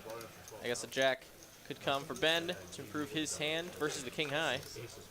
I suppose or a 10 or an 8. They're all live here. 10 outs. Ben just takes it down with some aggression. Nice hand.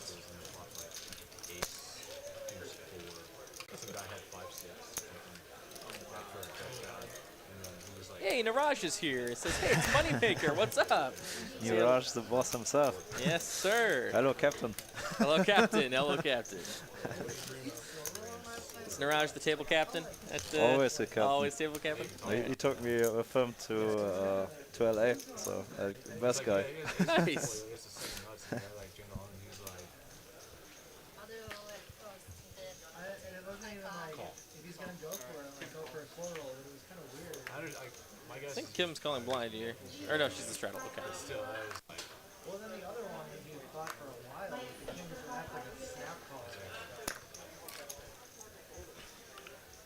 Action's back to Phil. He's in there with the old Kim king just four. called blind. Maybe she did. Oh, she did. Okay, yes, she did call blind. And Neener, you can't check. Or you can't raise. Dang it. I fumbled my own joke. God dang it. All right, ace high on the board. Did I see ace 10 out there? Yeah, I did. Jeremy's got ace 10. Yeah, Jeremy's checking it. Oh, but 2 pair versus 2 pair. I didn't even realize. Kim's got 10 and 10 tray. This could be blood. Oh, maybe an expensive blind call.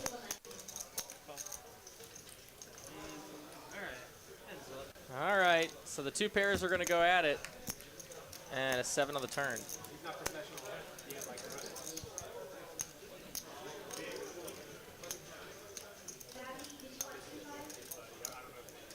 We were playing the other day. So I'll tell him. 110 to go.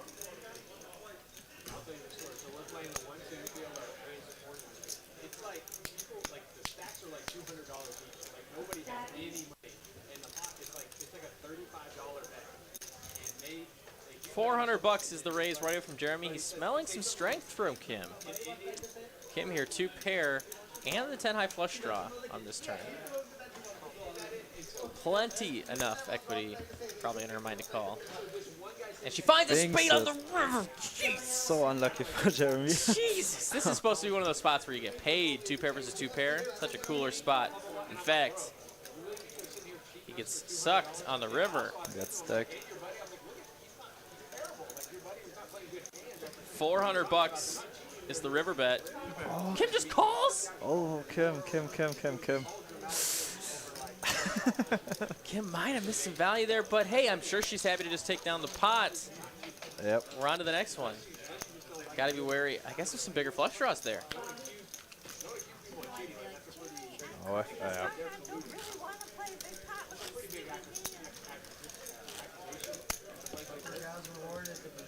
We got a $4.99 super chat. Mr. Bob Goo Golf has a question for you.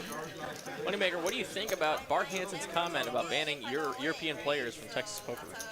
Yeah, I heard about it, and yeah, in my opinion, this would be just pure discrimination. Yep.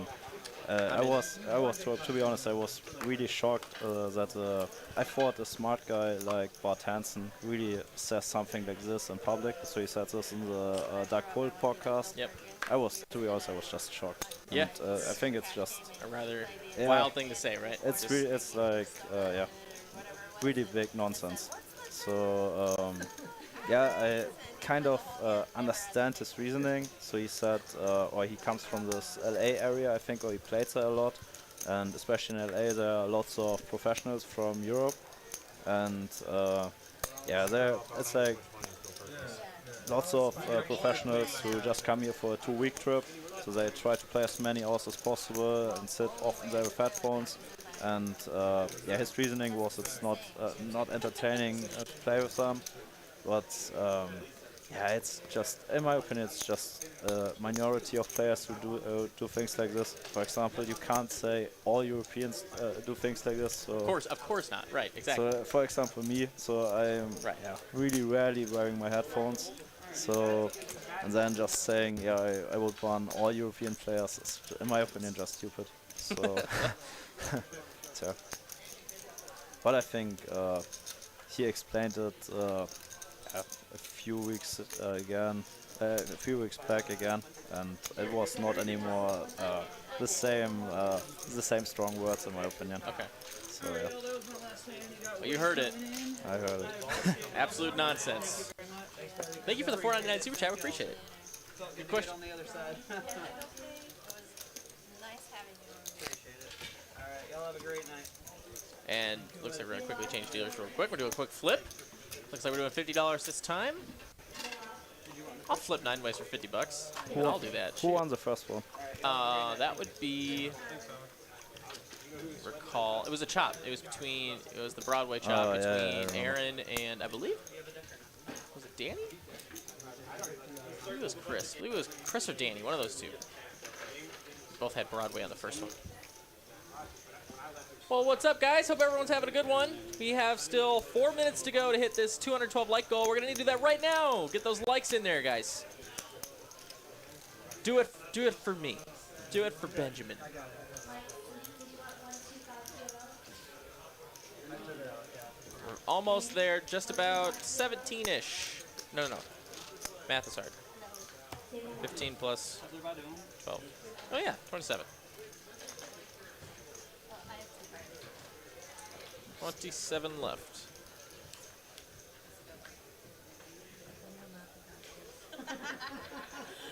Although because we don't have to bad or anything, yeah, it might kind of be a little stress. All right, let's do this PLO flip. Who's got it? No, it's my best chance. Choose your seat 1 through 9. Who's gonna take it down by the end of this run out? Do it quick. Do it quick. Do it quick. 1 through 9. I'm gonna take Roz. I think Roz got this one. I go with Dani. All right. Side bet. Whoever gets to the closer seat. Oh boy. I heard Kimmy say she's got it. She got King 8. Maybe. All right. Well, I see diamonds on it, but it's a paired board, and Kings. Ben's got it with 3s full of kings. Oh, Kim did have King 7, but that's no good. Ben's 3s. 3s full of kings, the best hand for Ben, and we were both wrong. Always nice to take some free money. Absolutely.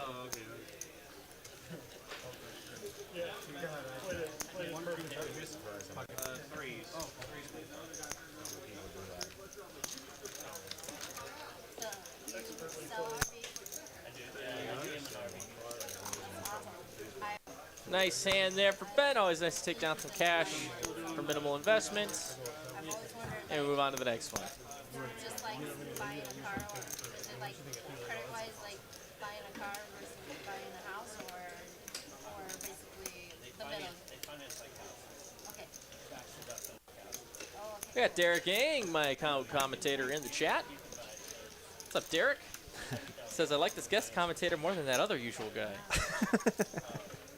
payments are reasonable. Don't be so hard on yourself, Derek. We miss you too.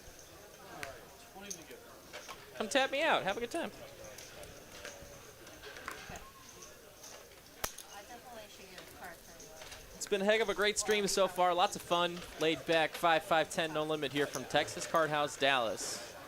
We hope you've had an enjoyable time as well. Now that we have the baby and Action folds back to OFC as we resume play here. Mr. Wade joining us in the box. Welcome, Wade. We also have some min raise. Yep. So Jack's 3 from the bottom. Yep. And Jeremy going to go ahead and 3-bet big. A little bigger. Yeah. Ah, Fair that's size. good, that's good. Yeah. Little 5X. And it's going to be back to Chris here. Who's going to go ahead and make that call. Came here to see a flop. Didn't call the fold there, guys. And let's go ahead and see one. As OFC is in there as well with the suited jack. And I see queen 5 deuce. So all of it for Jeremy. All of the board coverage. And gets down with that c-bet. Nice hand. reasonable one.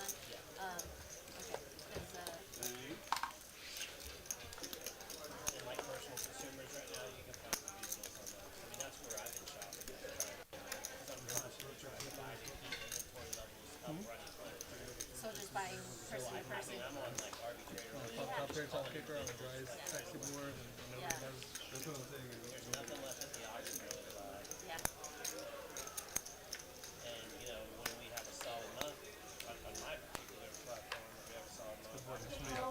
Ace queen for Ben this time. Facing a $20 straddle. Time to pump it up. $60 to go. Alright,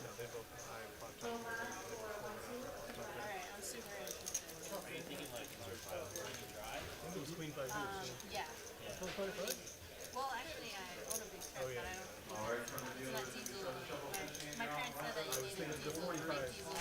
Takes it down. Chris is going to play. Oh, yeah, of course. Yes. Forgot Yes, it. sir. And I see deuce deuce tray on the flop here. Ace queen going to be ahead here a lot. So Chris going to check it over. Going to be a very easy c bet from Ben. Oldest of 5 children, my parents bought an RV and Tiny they bet. all 7 1/3 pot. 50 bucks to go. Chris gonna float. Folding probably nothing on the spot. They have all these fond memories. I'm like, all this. Two pair with an ace now for Ben. Doesn't really have to worry about ace. Well, he didn't have to really worry about ace king in the first place, but It might have been one of those ones that was only like 7 Tough to get no calls per weaker holdings. Yeah. So I think again pretty clear check back. And they're like, oh, you're a senior chair. We're gonna take. I said one time when I was like 12 years Really old. optimistic to think here getting a call by king high. So maybe you deny some equity by folding out something like king jack. But I think I would prefer going there for the check back and maybe catch a bluff on the river. it's a great point. You want to always make bets when they make sense. And you want to get called by worse when you want to get the better ones twofold. So you always have to have an objective with your betting, and that's a great point there. We went and we looked at the big faces and then we were done and I was like, this is fun. It's 5 minutes worth of entertainment. Something that sounds so simple, but rarely executed. Yep. Truly.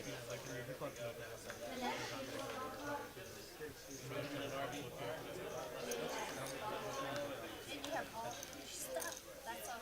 The big thing for us is like with her, she has so much crap we gotta take. Oh, so you're going to call with the 5 tray. Jeremy, king queen of hearts, going to bump it up to $100 here. And then we get someplace and then we're like, oh, shit, we don't have to go. It's just back to FC now. Probably just going to promptly release that hand. Yep, there she blows. Not trying to play out of position in a raised pot with 5 high. Just with jack 3.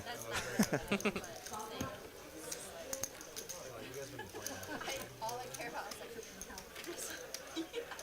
my senior year. It was horrible. My parents are listening to this right now, and they know that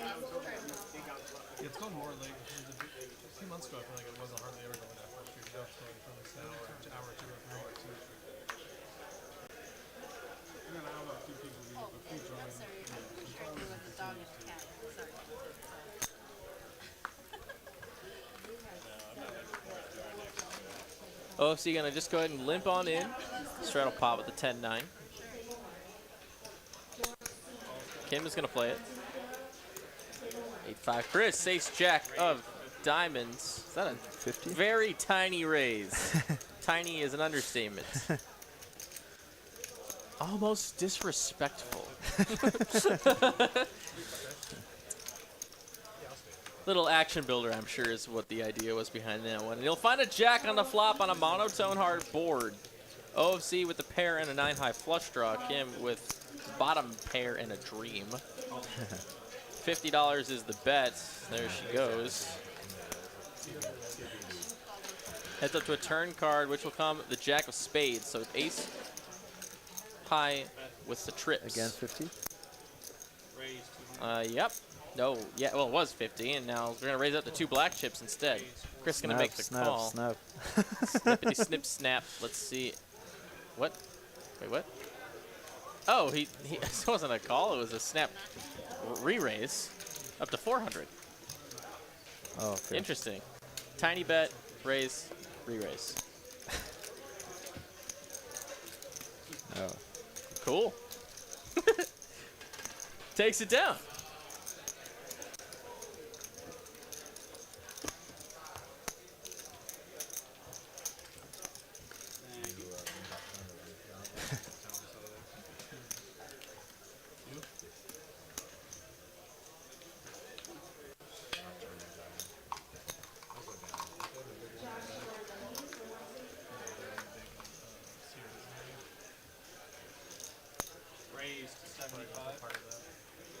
Aaron's standard open raise. Yep. I like that he starts sizing up a little bit. Notice that people behind him call really wide. So yeah, using slightly bigger sizings makes lots of sense. And Kim goes with the aggressive 3-bet with ace-jack offset from the cutoff. I think it's fine. Yeah, Chris still has a really wide cold calling range here. And yep, let's see what Aaron does against this. I think with the cold call he has a pretty clear call here. Back finds a fold. I think yeah, playing that deep, you play with ace-6 or you have the hand which can flop nuts. So like you have the nut flush draw options, so you get a really good price. That's why I think I would go always for a call there. Wow. Kim with top pair and a royal draw. Can continue here on high frequency with a small sizing. We'll get weaker hands to call. I think it's royal, right? What? Royal flush. Boom. Okay. Well, she's not really gonna get.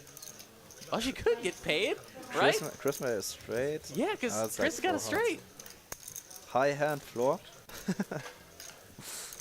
The royal flush for Kim, and there's a possibility she gets paid. Slim chance, but we'll see what happens. Seems like Chris doesn't like the board. Are you awake now, chat? Are you there? Small bet, small bet. 400 bucks. And Chris has got a straight, so he's gonna call it, and it's a 9 on the river. I guess an extra long straight. Extra long straight indeed. Chris gonna check it over to Kim. Pick a price. Small bet, small bet. Hard to have a royal. 500. Easy to have a flush though. For all those Kim fans in the chat, let's. Oh no way. She rips it. 4,000. Yeah, it's like 2.8. Oh, that's Chris. Sorry, yeah, Chris is all in. No way. No way. No way. No. No way. Just royal. Somebody notice that it's royal? Hello? Someone say it. They're awfully quiet. Nobody noticed. Seriously? She gets paid with a royal? Are you kidding me? She stacks Chris. Is that all for Chris too? Is he out of here? Are you coming back, boss? That's it. Oh my god, a royal is lights out. Nice hand.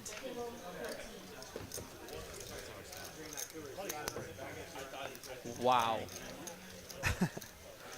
I'm playing so much poker, I think I had one royal flush lifetime. So Mine came using 2 cards in a tournament, and it was the first tournament I ever played. I actually won that tournament too. It wasn't with that hand, but like that was the only one, and it was in the same room that had like one of those royal flush boards that pay you when you get a royal using 2 cards. Nice. But it's only in a cash game. So that was the tilt. that's a real bad beat. Yeah, it was. It was when I was just getting started too. So it was like $1,200. I'm like, heck yeah, let's go. I mean, that's a lot of money no matter what. But Yeah, of course. would have been sick. Kim here off the back of a royal is going to open it up here with the jack, sitting on a stack of $18,000 at a 5-5-10 game. Wow. Ben here with kings, though.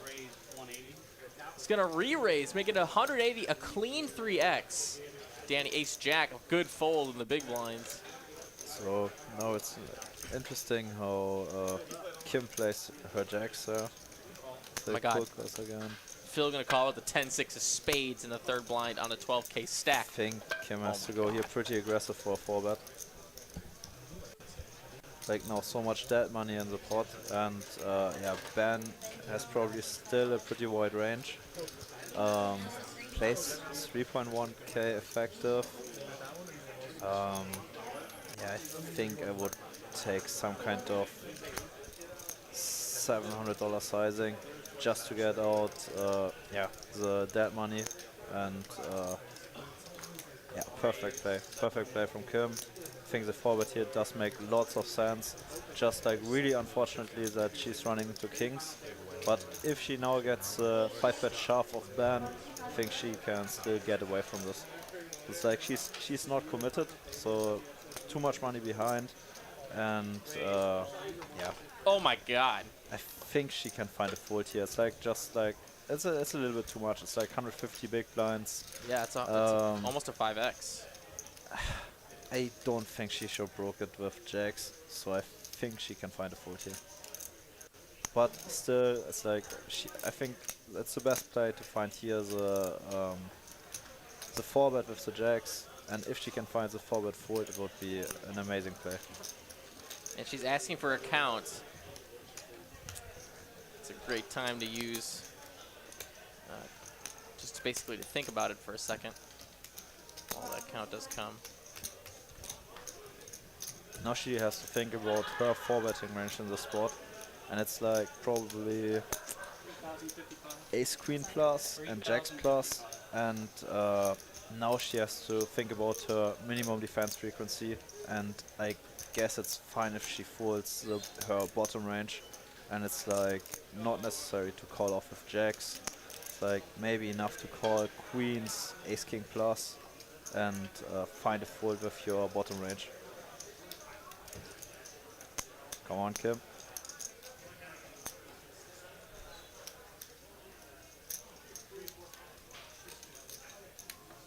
If she were to make this call and win, she would have a stack of over 20,000, which is a healthy stack on the Tuesday game. Yeah.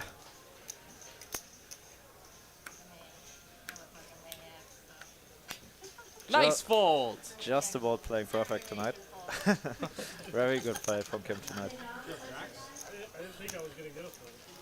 I'm sure you did, and that's why you got it. Not even with this conservative Asian one. Even the shove on the river against Chris, it's like I think I would have never gone there for a shove because I just don't expect him to call the straight, and she just goes for max value, and she showed him the bluff earlier. So yeah, maybe that's a nice dynamic she exploited there and got just the max. So very strong play from her tonight. I think me and Phil pulled the same hand,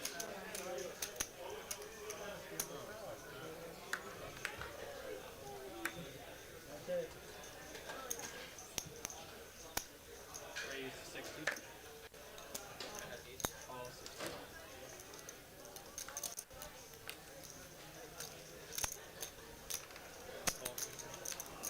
An open here from Kim with the ace-9 off. Gonna get 3 callers. 10-8, 4 deuce, and 5-5 respectively. Now let's go to a flop here. It's gonna come. Ace 7-6. Top pair for Kim, no sweat. Has the best hand, but of course some backdoor backdoor and front door possibilities for a few players here. $100 is the continuation. Roz here sitting on a gutter. I think it's fine to continue here with a wide range. I think if you want to have aces here in your checking range, I think ace-9 could be one of your candidates. It's probably one of the weakest offsuit aces you're open raising here. So yeah, nice to mix it then into your checking range, but c-betting is totally fine.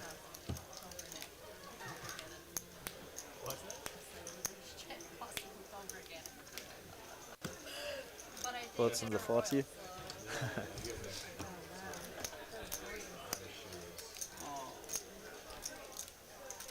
Just like you said, $40 re-straddle, so it's a straddle and a re-straddle. Big game here tonight.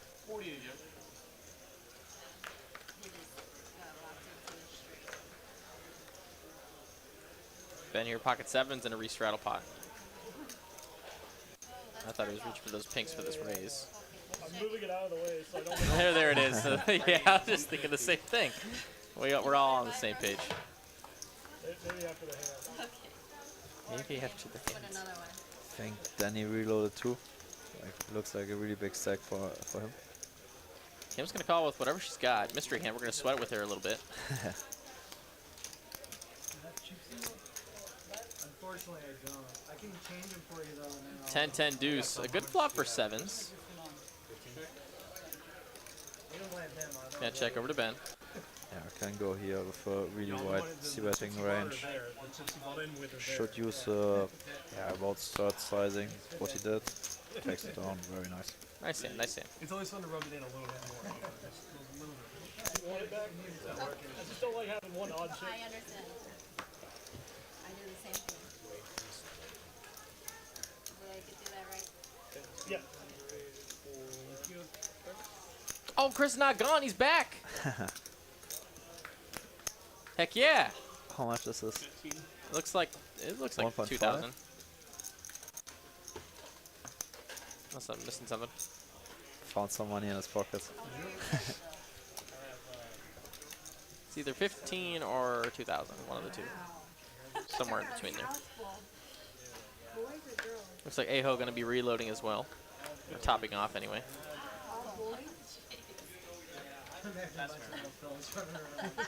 1.5K here for Chris.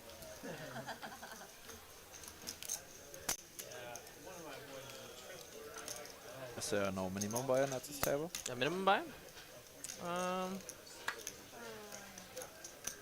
Might be 1,000. Oh, okay. It's either one or two, so it's a valid question.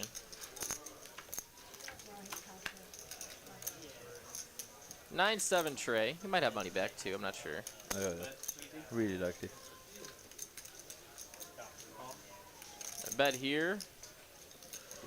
There we go. 50 bucks on a call. Giving a call as well, and it's going to be a jack on the turn. So OFC got this one currently with a pair of nines, king kicker.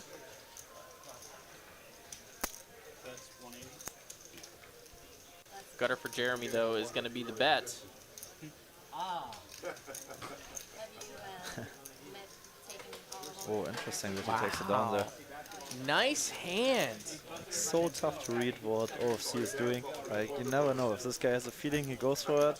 If he has a bad feeling, he just folds it. So Makes him great to watch. I love watching him here on TCH Live. And super nice guy. I played with him a lot there in the Wednesday after stream games. Like, super fun to play with. For sure.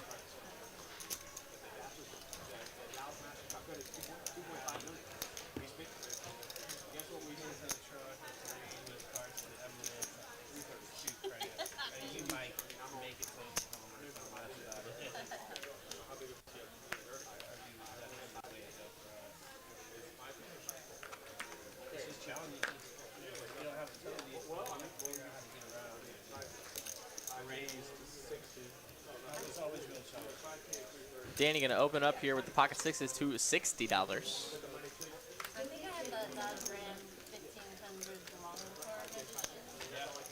And just going to get it done pre-flop. It's funny that I say it because like that because The Ben Kirby walk, we call it.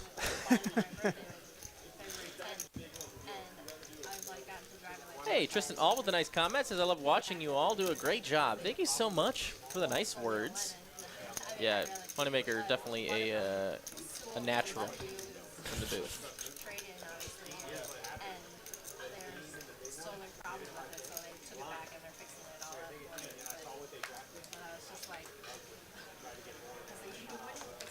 Seven, 6 here for Ben.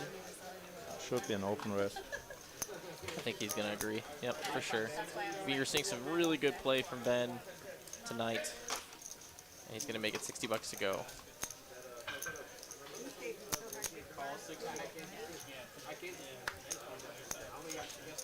Looks like Phil's going to call with the old KT in the hijack. And oh. Ladies for Kim. Yep. Ladies for Kim indeed in that big blind. Let's bump it up. It's 300. Yeah, I like it. Just going 275. Very close. Very close.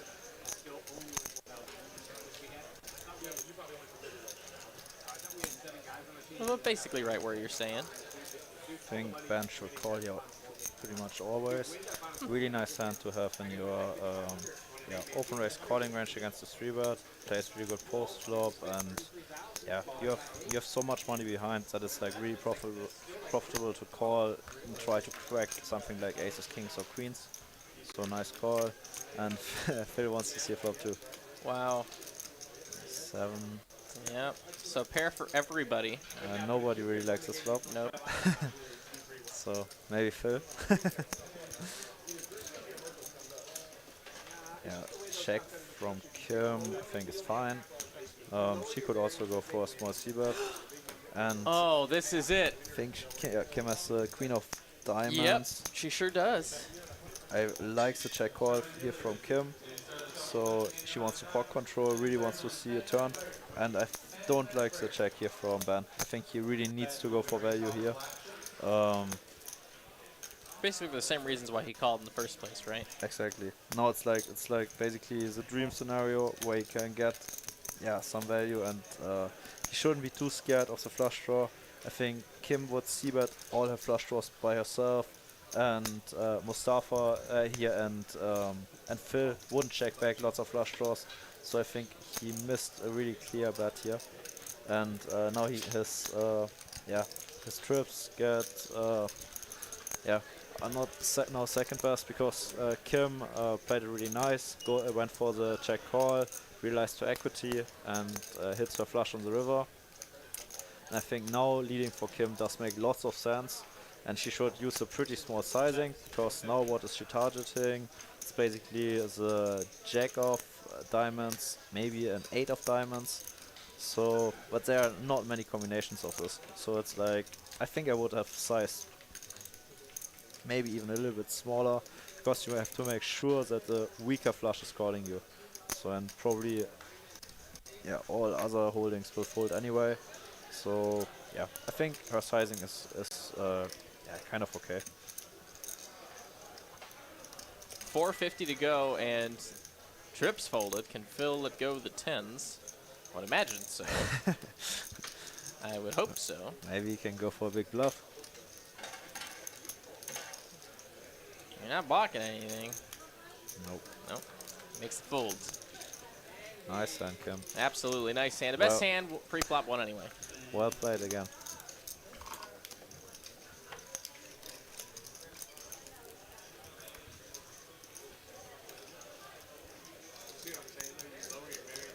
We got a call for smashing that like button in the chat, and I agree. Smash that thing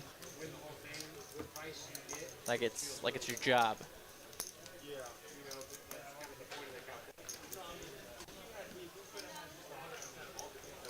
And if you haven't already subbed, actually I haven't seen that many subs tonight. If you're new to the stream and you haven't already done so, why the heck not? We've got poker here, high stakes, mid stakes, low stakes, 5 out of 7 nights of the week on TCH Live Poker. You don't want to miss it. So make sure you're subscribed to the channel, so you can see plays and commentary from players like Mr. Moneymaker here next to me in the booth. I mean, I And let's go ahead and see an open here from Phil with a king 9. Make it $50 to go and a few calls. It's a lot of calls. How about 5-way action? Who's open razor? Phil. And how about queen high? Queen 8-5 rainbow. This is going to be a pair of 5s, but a pair of 8s. Is this the best hand right now? Yep. Roz the pair of 8s. It looks like a good weekend to 5 games at a casino. Pretty sick. As OFC going to go ahead and bet his gutter with backdoor hearts. Yep. We're basically doing that. We're doing it the slow way. This is already the plan. We're making you train for the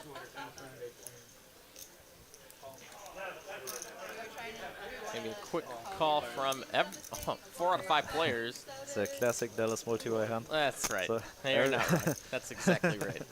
King 9 now picks up a gutter on the turn. So nobody really knows where he is.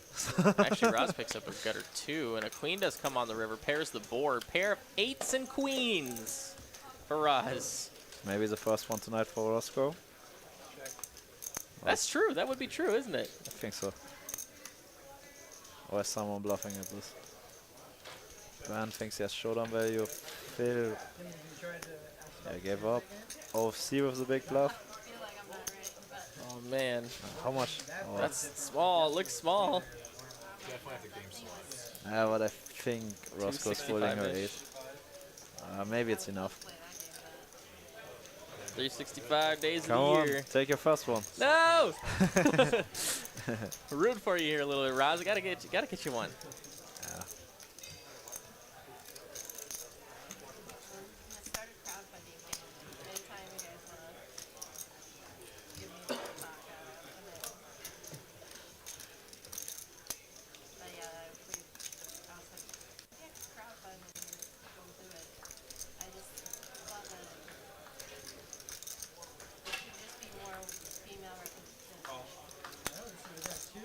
Well, we're gonna get a quick call from Ben here with the 5s, and the 5 is good. Rod's gonna be sick.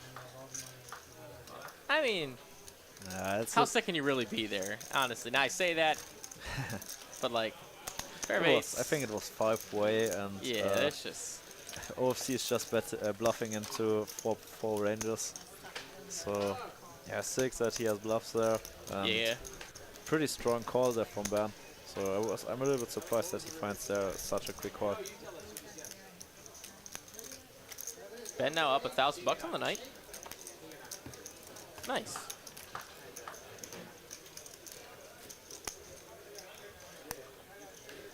Come on, Roz, we got to get you a pot here. At least one. At least one. Love seeing Roz on the stream. One of the nicest players ever to deal to, as I am one of the dealers here. Super nice. I think I played a few times 2-5 for her. She's awesome. Raised to 50.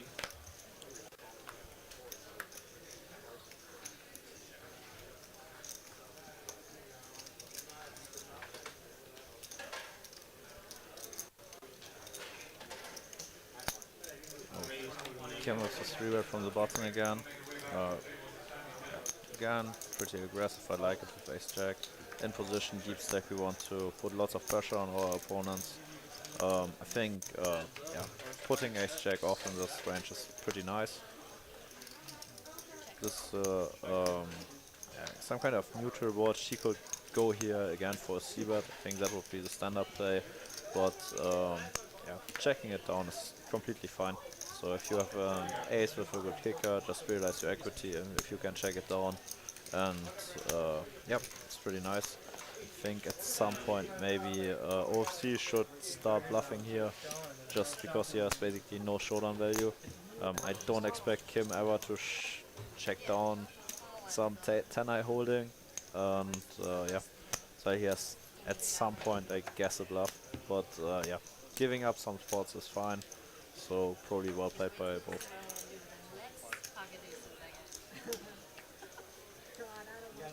She's like, oh my god, I want to see that again. 6-bet all in, just you wait.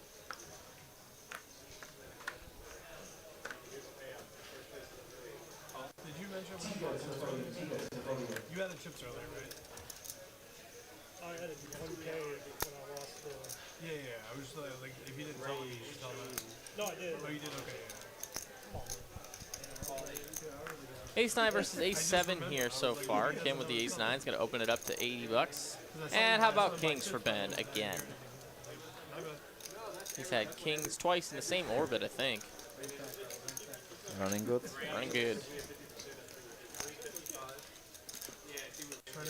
Gonna make it 355 all day. Very nice sizing. I like it a lot. Phil gonna make a quick call with the 6-5 of spades, trying to crack some kings. Chris, wow. Especially if you notice as Ben, so that you have a guy like Phil behind who is cold calling a lot. You can even size up more. Just like try to exploit this to the maximum, and yeah, that's probably a really nice strategy. And he might get a little bit more value out of this when he continues. Phil flops middle pair and backdoor spades. And backdoor straight draws, I suppose. You have to see now that Chris has a pretty small stack, so he should try to find a sizing where he doesn't close the action. So he should not bet more than 550. So just that it's even possible for him to reshove after Chris re-raises after his c-bet. A little bit of technical poker strategy there. That's awesome. That's a blind there from you. So 460, very nice sizing. A call here from Phil for the 460, like I said, just enough to keep him in on this flop. Let's see what the turn brings. Lots of ugly cards for him. That's ugly card for both players. It's like I don't expect Phil. Okay, maybe Phil can float lots of ace highs. Maybe something like ace 4, ace deuce. Cold calling range could be ace queen. Maybe he floats one street with ace queen too. But for sure the ace is way better for our range.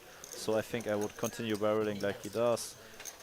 I still want to use a sizing where I get for sure calls from the 10x. So probably I would go with a quarter to 1/3 like he did. I really like his play here.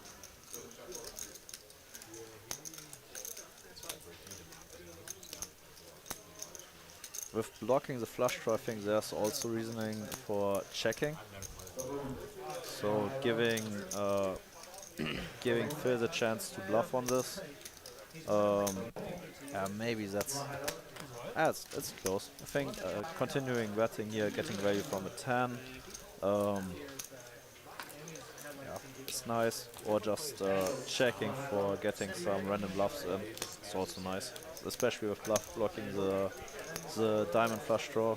So I guess my split would be checking my kings with the king of diamonds and going for a second continuation bet on the turn with all kings combinations which have no diamonds on. Sure. Kings get paid a little bit more that time for Mr. Ben. We'll on to the next hand.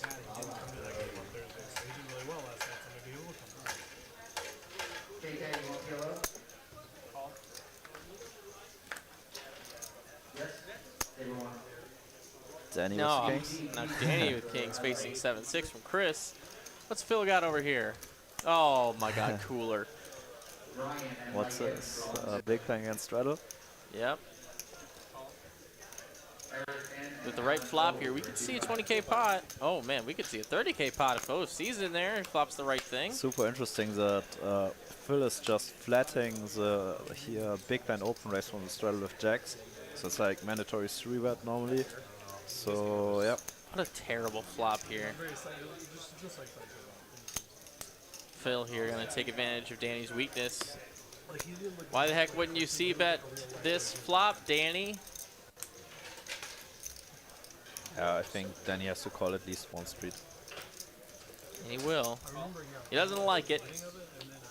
And a 4 of spades on the turn. Shouldn't change anything.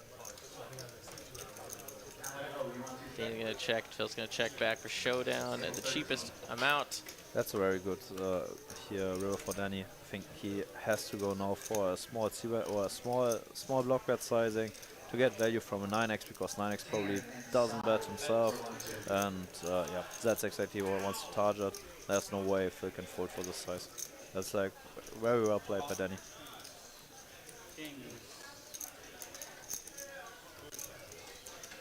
just unfortunately for him that yeah, there was no 3-bet pre-flop, so there was also potential to playing a big 4-bet pot there.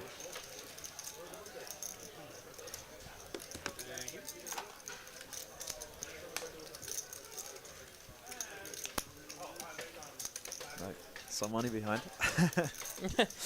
Some ambiguous amount of cash He's having flashbacks of last time. for OFC. I wasn't gonna say anything. But you can't say it. You really need to. Is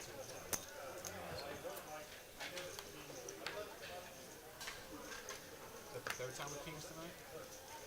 The aces ones and kings. So aces on that one on the queen straight. Yes, them. We had aces on that one, and they had queen high straight. Or was that different? Oh no. I want a small one. No, actually, I'm really curious. Phil gonna limp in with king deuce. OFC in the third blind. Ace 5 gonna go ahead and put on a really big raise here. 125 total. I like it. It's like a tournament raise, you know? Yeah, it's like ace-5 has pretty bad playability post-flop. So, yeah, they tried to take it down pre-flop is really nice. Yep. Wow, Phil gonna go ahead and call with the king deuce. Let's see a flop. Heads up. Ace high well in the lead. It seemed like that was your air monologue, and then the flop came out, and you were like, And we'll keep the lead with a pair of 5s. Phil's gonna check it over to him. I mean, you gotta continue here, right? Yeah. You just It's gotta like, continue. no, it's just like, there's so much value in this c-bet in folding out some, I don't know, Random hands. random overcards. So every overcard 3 or 5, which we fold out now, is like really good for us. Yep. So and there are lots of cards which just doesn't connect with the board, and there's just like you want to protect your 5 in this board. You would see what you were thinking, and Dani would be like, "What is that?" Huh? Yeah, I definitely didn't mean it like that. They were in the hand. Yeah.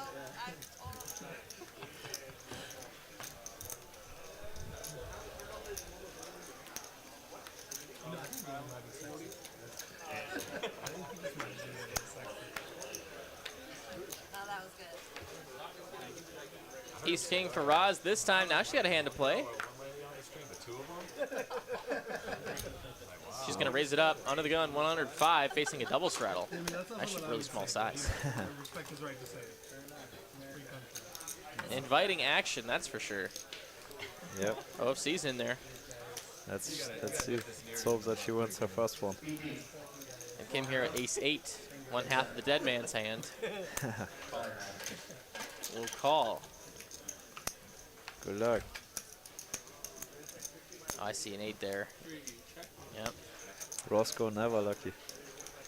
Both came in obviously flopping a pair of 8s, but Ra's gonna go ahead and continue. Wow, OFC snap folds his 8. Came here though, middle pair top. She gets kicker. lots of respect. Lots of respect. Wow, you're right. She certainly does. Deserve. One hand. Yeah, she said it. One hand. Woo! On the board. And she bluffed. She bluffed. Love it.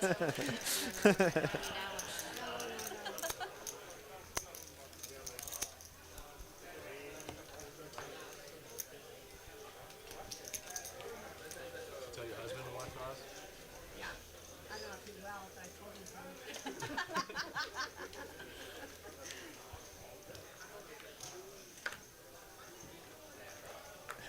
2 in a row. Let's go. Let's go, Roz, go. $200 to not pass, Roz, I was go. going to ask you if you played it because I don't think In fact, it's $60 to go, excuse me. Takes down the second one. Maybe. Yep. Easy. Kill pot. It's so easy, right? So easy.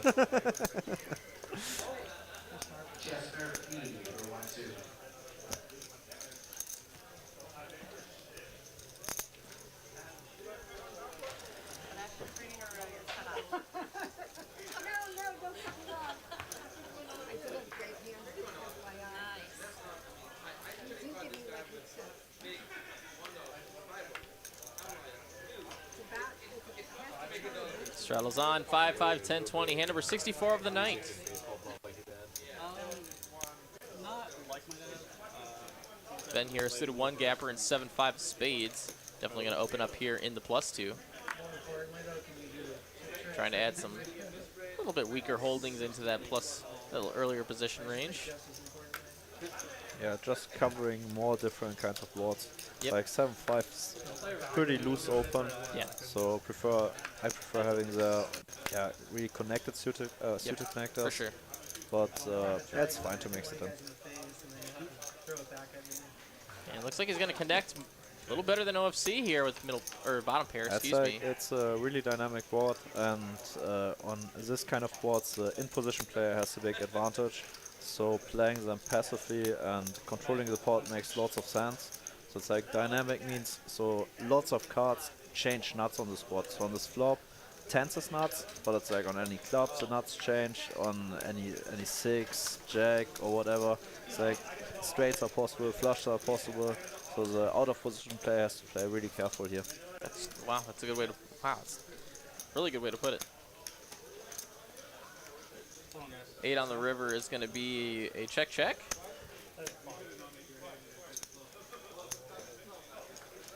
What am I missing here? There it is. That looks right. We're on a drum roll for the production. Interesting that OFC checks it down again. I think that's what happened. Got a little graphic thing here. All right. Yep. That is what happened. So yep, OFC check gives up here on the river. Well, I know he said ace last Just a little too much going on that board, I guess. Get a little Normally frisky. a really good board for the in-position player there. So most people over c-bet boards like this. So after check, the expected range is probably weaker. So OFC could put, in my opinion, lots of pressure there on the checking range, especially on the flush run out. Most people c-bet all their flush draws, so it's like pretty much unlikely that the other player has a flush on the 8th turn.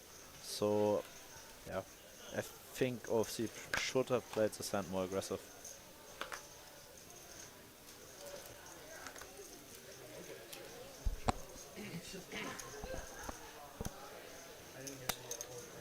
Finally a hand for Jeremy. He gets action from Chris, of course.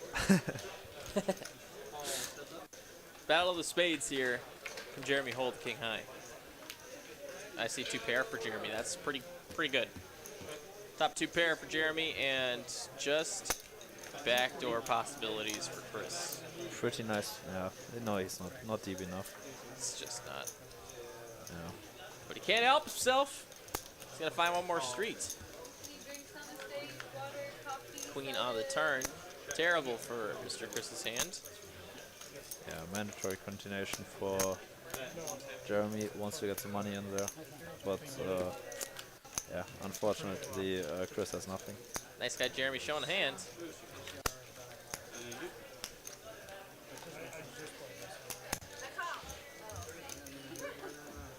Small line.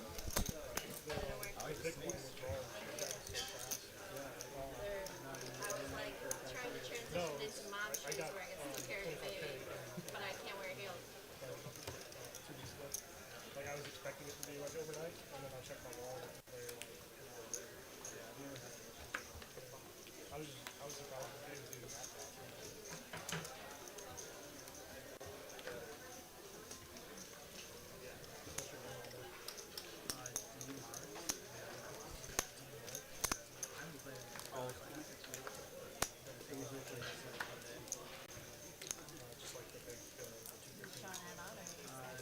Phil limps into the +2 with the ace-9. It's back to Kim. She's out. Roscoe for number 3. There we go. Goes for a really small isolation size. I think standard here would be something like 5x, so she should go somewhere around 100. But I think queen 10 is a little bit too weak, so I would prefer an over limp here. It's going to come king, queen, 6 high, 2 hearts. So top pair for Chris is the best hand right now. Backdoor hearts for Phil. I like the the lead here by Roscoe. Yes, it's pretty unlikely that in the limping range of the others are strong holdings like kings, queens, or king, queen. And I guess she has also combinations like king 6, king 5, and you get value by open-enders and flush draws. It's like way easier to play if you start betting yourself. And yeah, go just for a bet on the flop. But after you get called on this kind of board, I think I would check most turns. Chris here with the check mark, has 2 pair as he got on the turn. Gonna try and get some value out of Roz, and he will get some. Got the max. Really nice that he chose the small sizing on the river. He really tried to target a queen. So, and yeah, got just the maximum. Nice hand. I think it makes lots of sense, so I don't expect that Roscoe has lots of strong kings in the range. Yes, she went for an ISO, but just with a really small sizing. I guess if she had something like ace-king, king-queen, she would use a bigger sizing. So targeting a queen does make lots of sense. So again, really good play from Mustafa. From Chris. I don't know why I always call him Mustafa. Phil here, ace-6 of diamonds. That's good enough for him. He's going to call.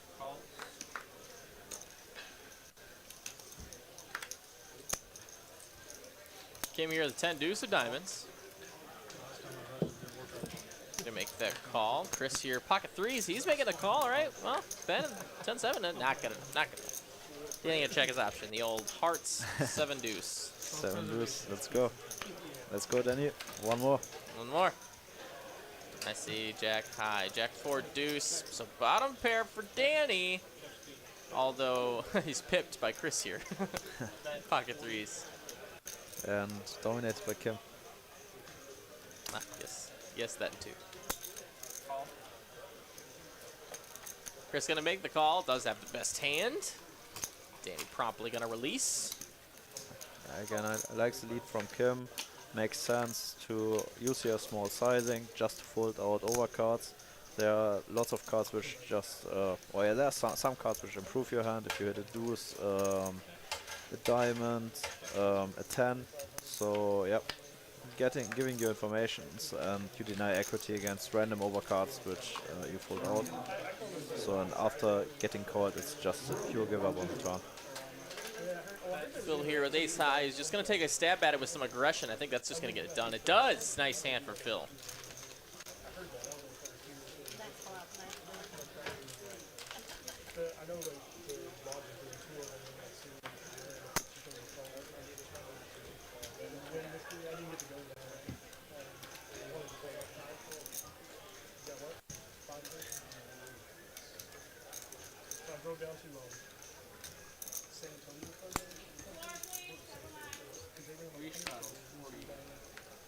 And that restraddles right back on.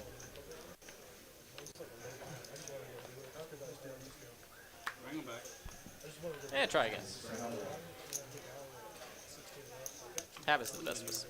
Guys, if you don't already know, April 16th is going to be an awesome day for us here at Texas Card House. Have a little technical malfunctions. I can't exactly show the promo right now. But I can tell you that it's gonna be a sweet tournament. If you've heard of a little something called the WPT, we're bringing that opportunity kind of here to you. It's not quite the main event, but we are offering a WPT Steps Stage 2 tournament here on April 16th. That's gonna be 10 in the morning. $600 buy-in. It's also a mystery bounty tournament. So there's a lot going on. A lot of words. But I'll say it one more time. 50K guarantee, mystery bounty, WPT Steps tournament, $600 buy-in. It's going to be a lot of fun. Mystery bounty and Dallas sounds for sure fun. Yes, yes. It is going to be a lot of action. Winner of that event will be guaranteed a $6,000 package to go to any WPT main event they choose for the 2022 season. That can be here, can be out of the country, and that's it. And that's an awesome opportunity. So make sure you are playing that event. It's going to be an awesome one on April 16th. It's a Saturday. It's going to come ace, ace-6 on this flop, 2 spades. So it looks like 2 pair for Kim is the best hand at the moment.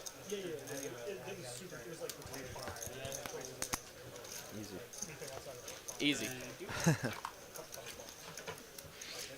Taking it down. And I can now say, because we had to figure out the logistics of it, that the minimum mystery bounty that you can receive during that tournament is $200. The max can range up to $3,000 packages for some of the smaller WPT events. They call them the premier events. There's the grand events, the main events. Those going to be the $6,000 packages, and then we're offering a little bit of the $1,100 buy-in packages as mystery bounties as well. And I think those are going to be the biggest ones that we offer. We maybe one little sneaky little big cash mystery bounty too, but we haven't figured that out yet. But it's all going to be based on the attendance, so it's a very exciting tournament coming up. Jeremy going to open up the action here in the +1 up to $60 with the ace tray and get 3 callers. We're going 4 ways to a flop. 10 high, 2 diamonds. We'll see with top pair. Yeah. The rest basically nothing. Yep, pretty much. Looking for something on this turn. Couldn't incite some action. I see a 7 of diamonds. Only Ben with the 4 of diamonds in his hand.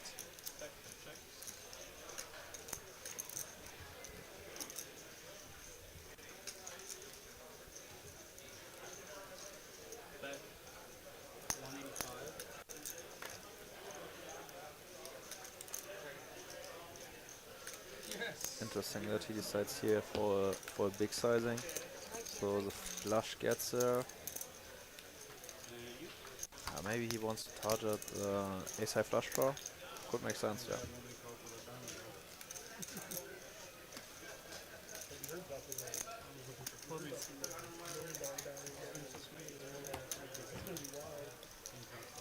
I can't imagine myself focusing on the tournament after I told a million bounty. You know what I mean? Like, I had like a total miss.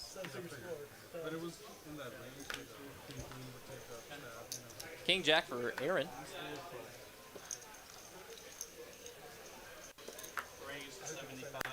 Gonna make it 75 cool dollars to go.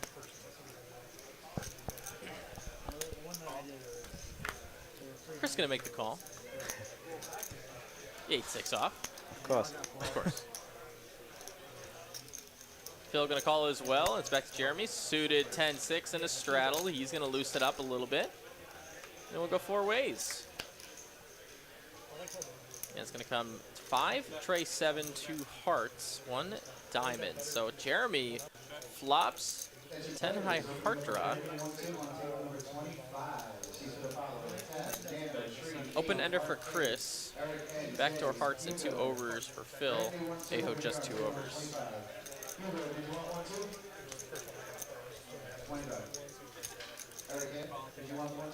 It's gonna be a bet and a call here. Chris bets his open ender. Phil gonna call with the 2 overs.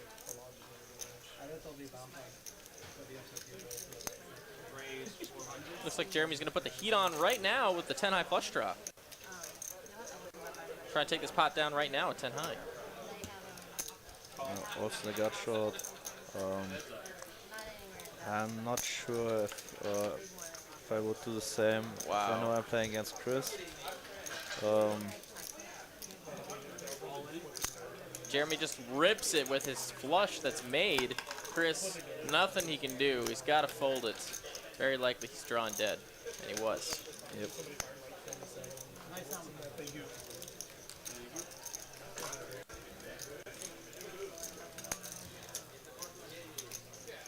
I mean, you're even behind the ace of hearts holdings, right? Yeah. So you're drawing slim to those. It's like, in theory, it can be never too bad to play your flush draw there aggressive. The question is if you get enough folds in this kind of situation, and if you exploit correctly by check raising there. If you play against a guy who hates folding, so I would construct my check raising range more value heavy and reduce bluffs and try to realize my equity with my flush draws. Sure. So, and I don't really like check raise calling versus potential all in there with my 10 high flush draw. That's why I prefer calling there with my flush draw and check raising more for value. Sure. I feel like a lot of players would agree with you. That sounds like a solid line. Double straddle pot's gonna go limped around. All right, 3 players to the flop. 9-9 deuce. Nothing really going on here. How about trips on the board? And a 4 ball on the river. Queen high is good. Quick check through. Whee!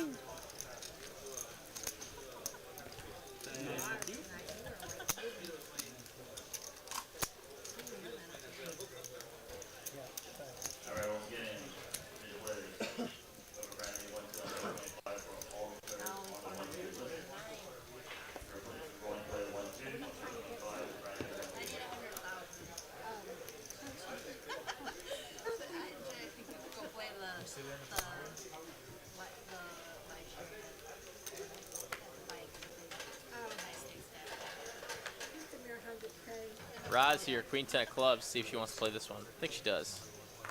I think so too. She's gonna limp it in.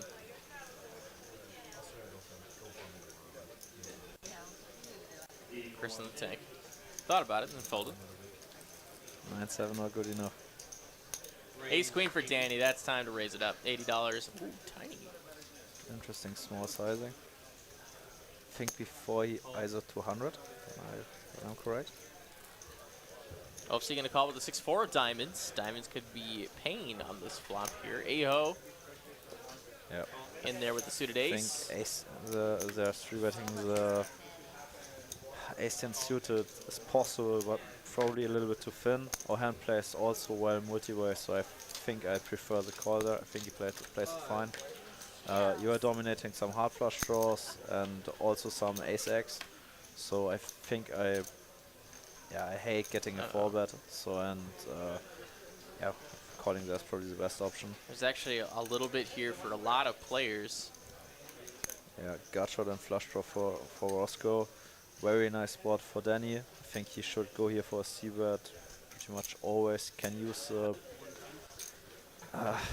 Yeah, he uses the small sizing. I think multi-way on that kind of board, I would just try to target ace-x holdings. So that's why I would use probably a bigger sizing, just because this board is too good for us and we don't want to give too many combinations at too good price. So I think sizing bigger there makes lots of sense. Ah, 6-4 would have made 2 pair on the turn too, if you would have stayed in. Well, It's like heads up, it's different. Heads up, he can use small sizing because he wants to bet his whole range. yep. 5-way, he doesn't want to bet his whole range, so he can size up and bet a more polarized range with a stronger, well, it's like a more linear range with a bigger sizing. Roscoe goes, of course, for the call. Aho can also never fold. Dani continues. It's like now 400 into 700. He sizes up, which I like. Aho now with a closer call. I don't expect Dani to double barrel something like ace 9. So he has a bluff catcher at the moment. Question is if his bluff catcher is a good one. Not sure, and I don't expect Dani to barrel too aggressive. And I think on the flop they were 6-way or 5-way. So I guess if Dani decides for triple barreling here, Aaron has a pretty clear fold.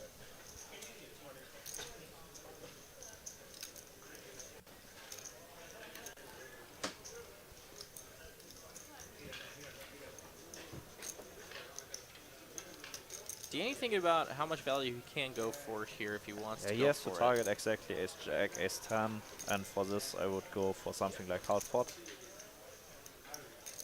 Let's see if he agrees with you. Oh my god, I think you're about to hit it. 600. Very close, very close. Very nice sizing.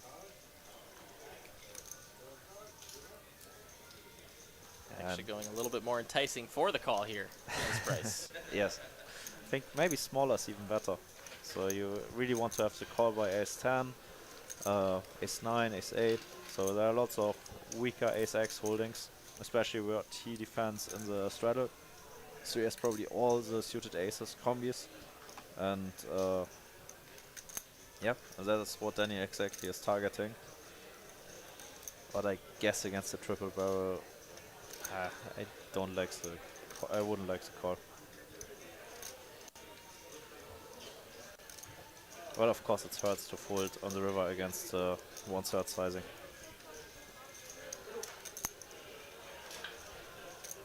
Gets a really good price, but tough to find enough bluffs from Dani. I don't expect Dani to triple barrel busted flush draws, especially not on the river.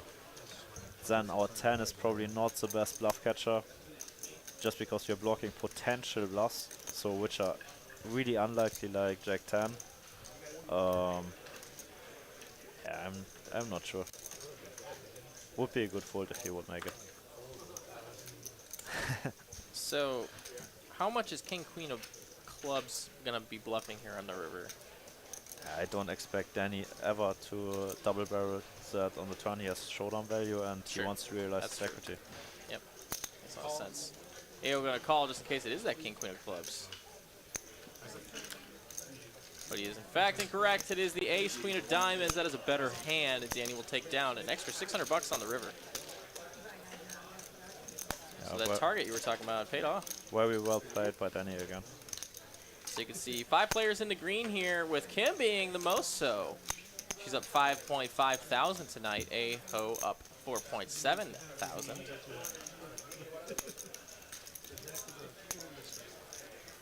So a nice session for those two, and a nice session for a few other players. It's another Wednesday of high stakes, mid-high stakes here in Dallas. I would call 5, 5, 10, 20, 40 high stakes in most senses, most places, right? Tough to find a bigger game in Europe.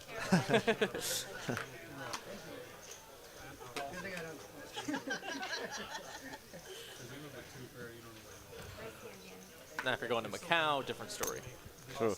But that is Asia, I suppose. If you go to German casinos, it's like really tough to find a 5-10. So Really? it's like regular games are always like 2-5.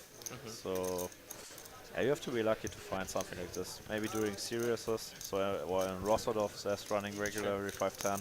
But yeah, games like this, which play also so deep. So this game, the average stack is like easy. Yeah, 5K. Can you just follow the EPT and follow those cash games, maybe?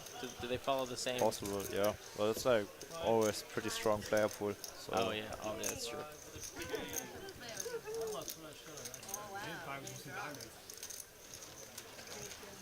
And Ross takes one.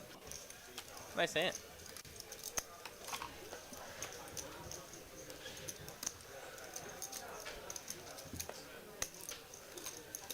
Got a shout out in chat here. Mr. Dustin Curley, one of our dealers here, is saying hello.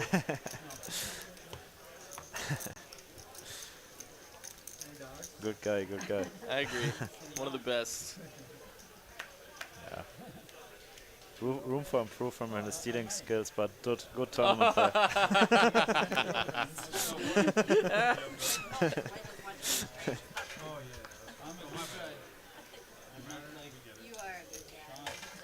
I think he won about 4 tournaments in the last 2 weeks. Yeah, was doing he's really good. Yeah, he's crushing it for sure. People sleeping on Curly in the tournament streets here. Want to see this guy on stream? Yeah. Wait, this guy or that guy? Both. Oh, Jesus.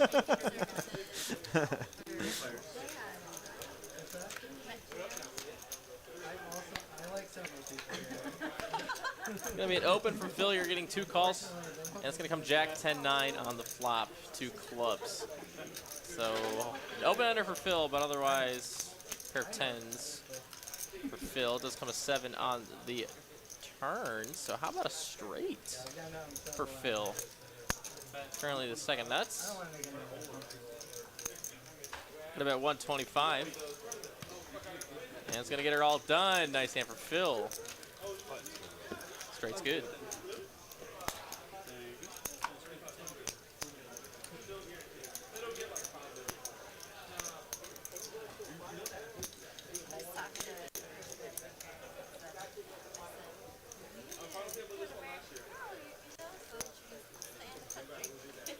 I'm surprised you haven't seen the Queen forehand. I really am. Where Phil Hellmuth in like a high stakes tournament on Poker Go called off with like an all in with Queen 4 offsuit and stacked 9s. Okay. Yeah. Like yeah, it was like all over Twitter. Maybe I missed this. Yeah, I'm not on Twitter. All right, fair enough. Yeah. It was mainly on Twitter. Okay, so. okay. I guess I'm only shocked because if you follow Bart Hansen stuff, I would Yeah, that's the Dark Pole podcast. So I see. Okay, okay. Because that was also on Twitter. yeah. I'm all over Twitter. And this Bart Hansen interview was like really big in the European poker scene. Yeah. So everybody was talking about this. Sure. King, Trey, Deuce on the flop here. 5 ways. Very likely that OFC could have the best hand here, as we are sweating it with him, but 6s currently will have the lead. Jack now on the turn, though, might change some things.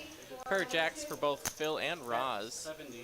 Roz gonna go ahead and put out a little feeler bet, $70. Tiny, pretty tiny, about what? 4.5 X pot? Or not 4.5 X pot. One quarter pot.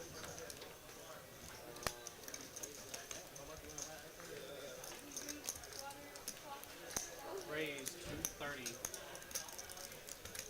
All right. Elvis trying to put some chips in the middle. Does have top pair. Aha! He did have the best hand. And he still has the best hand.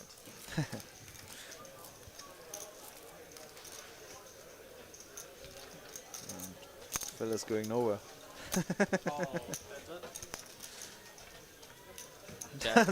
Big set. Running good today, Phil. Running good. Bing then leads out. Let's go. 415 OFC kind of getting dumpstered there on the river. That sucks. You had the best of it. Yeah, I would be shaking my head too. Like, yeah. Yep. Look at him. He's just in complete dismay. I know this feeling. Pay that man his money. Yep. He just asked Roz if she had a jack. Yeah, for sure. Just. Oh, poor OFC. Yeah, rough night. That's rough. Nice hand for Phil, though. Take it down. I'm sure if there's anyone he wouldn't mind having in cash, it would be Phil, though. Yep. Phil loves to play some action hands. Doesn't like to fold. I don't mind losing to different players on the river. Same player just there. 1 out. I also like spreading the wealth around. Well, that's very nice of you. I'll put that on your resume.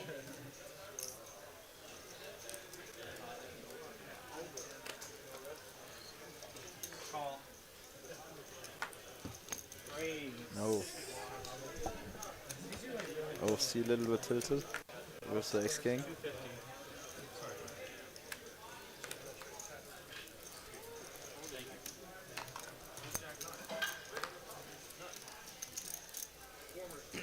I don't have a good hand, but I want to go all in.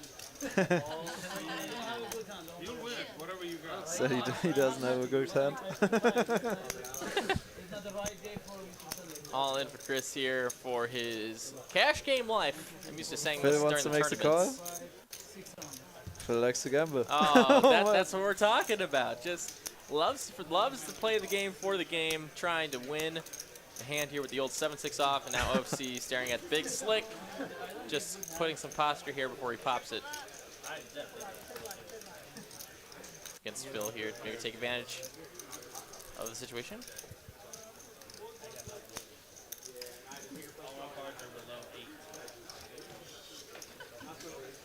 Yeah. Raise. Why'd you do that? Yeah, it's a little bit of a race here. Forwards massively.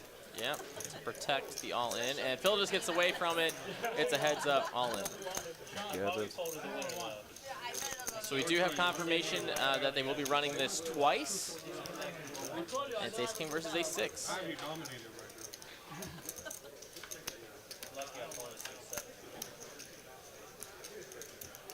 now. Ace-King still in the lead. 5. Don't. Oh my God. Chris. Don't do that. Don't do that. Oh my goodness. Six. That's 6. Oh my God. Is Ace-6 actually going to scoop this? Oh, that's brutal. He needs a queen or a king. Oh, he finds it. So he makes Broadway on the second run up. But oh my God, Chris! I'm sorry, Opsy. Oh, that was brutal. Too much of a sweat. A sweat down to the last card. Wow. What a crazy way to chop this pot. Yeah, I tried. It was good. Get some action. That 6 came out, and I thought you were just trying to sell. Oh my God. Yeah, that would have been a bummer. Just because he thought I was I okay. have a feeling though you would not have been allowed to stay unlike someone else. I don't know. If he's in Academy Award, thank you. That's alright, just say let me. Phil is like, okay, we got one guy on tilt. One guy is saying he doesn't have a good hand. Phil's like, okay, I guess I got the 600. Great summary from OFC. I agree.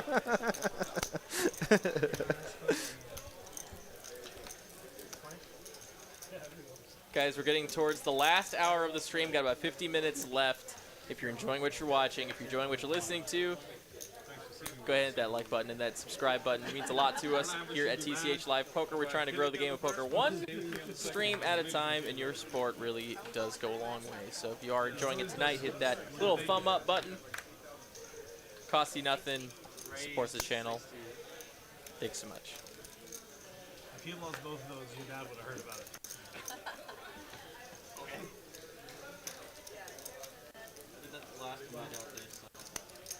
You gotta get in trouble with your dad. Yep, I like the call from Dani. I think squeeze here would be a little bit too aggressive. And that's basically exactly the same situation we had before, where we had the ace-king against ace-king from Aaron against Dani. It's like, even king-queen off is not in this range. So, yeah, questionable if going broke there for 250 big blinds with ace-king is like probably too aggressive. Yeah, because Dani doesn't take all the spots to go for light squeezes there.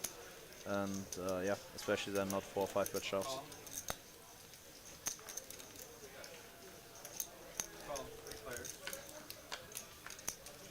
Going to a turn here. 7 still looks like they're in the lead. See if Phil can find one of his many outs. Aces are live, 9s are live, clubs are live. The ace is aggressive. 325. 325, just trying to take this one down right now. Kim, absolutely nothing burger. She's going to get out of the way. Pure gut shot. Which is, yeah, blocked by the clubs. Ben, we'll make it very clear. Call, we'll see river card will come a jack. That is not one of Phil's outs. 7's hold if he can get the showdown. But I have some sneaking feeling that Phil's not going to let up here. Oh, he does. He check gives up. 7s will do it.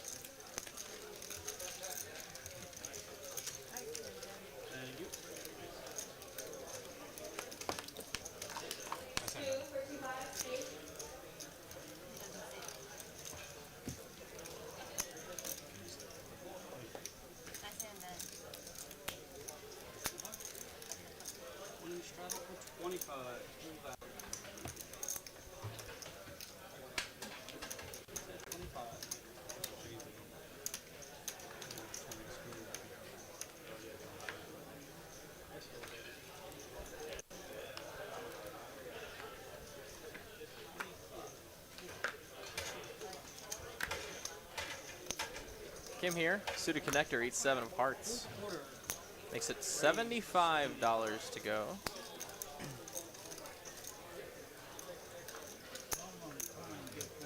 No way. All of the dollars, please. Put in the plastic. I just want to confirm, you're not allowed to leave.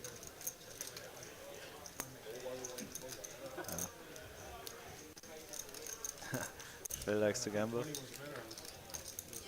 He does not. OFC is not participating. It's up to Kim. Do you want to stack off here for $1,000 with 8-7? Negative. Sorry, Chris. Almost good enough. almost good enough. Wasn't sure if she was talking to you or that Chris.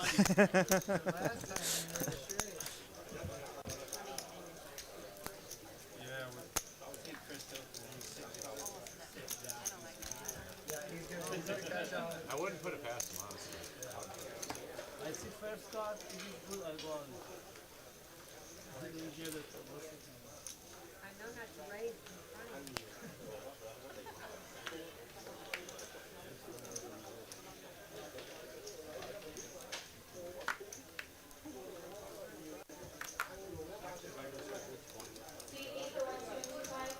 Ace-8 for Ross. She's gonna make it 20, or she's gonna call 20, excuse me, it's a limp pot. So far, and it's back to another ace-8 here. Ben's gonna raise it on up, 80 bucks to go. That's a lot of dead money, pretty small sizing here. I think it's a little bit too small. I think he will never get folds here. And his ace-8 also is a little bit too weak in my opinion for ISO raising here.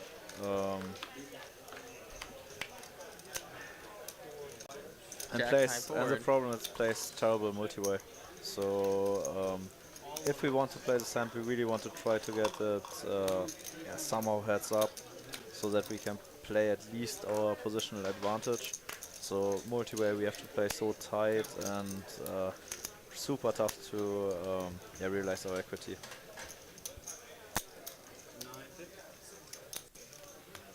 Twice, Chris? Whatever you want. I'm in beat right now. Help me to go home. All right, so they're gonna, they're gonna all in this one, and they're gonna do 2 runouts here. I think our graphics are only gonna track one of the runouts. That's the little heads up I just got from our director. So it doesn't really mean a lot for you. It just means that you might just gonna have to bear with us for just a second. But they are gonna do turns and rivers, and it looks like the jacks hold for the first one. So we're looking for something for this open ender, and he finds it on the second run out right away. No sweat. Chippity chip chop pot. Fair enough. And then, yeah, so you can see here the graphics say that OFC scoops it. And in fact, they do chop it, and they're going to fix the graphics during the next hand.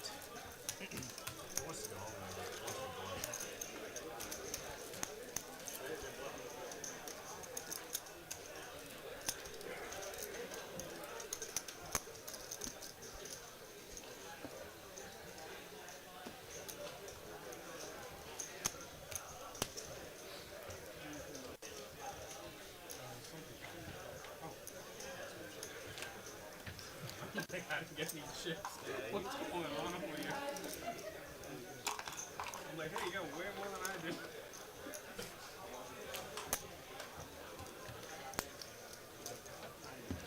Come on, Kim. What's the 40 on? Thank you. Come on, baby.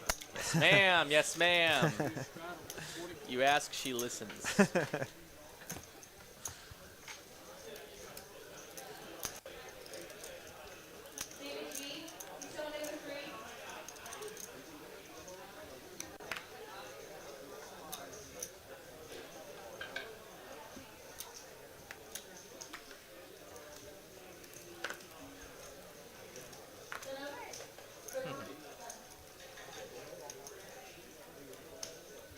See, I've been making this joke on stream for a while. You gotta play Queen 4.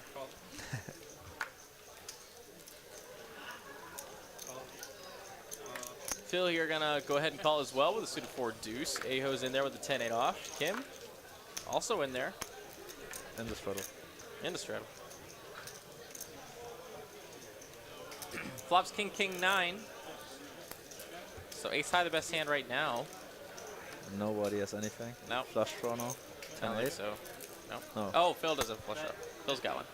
Little baby flush draw. I'll check. Over to Kim, who's going to bet her ace high, which is currently good. Get a call from Phil, and there it is. Bink. And 2 pair here for Kim. Phil running really, really good tonight. Checks the slush. Aye, Phil.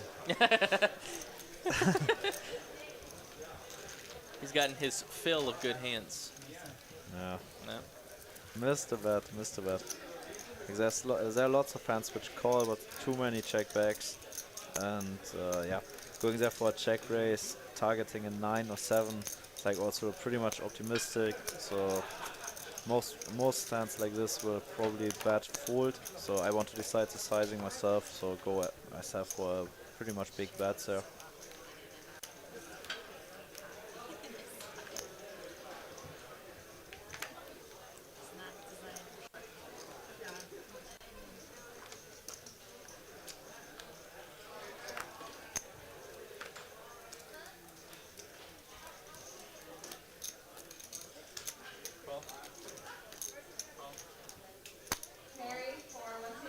Couple limps here, all the way back to the straddle.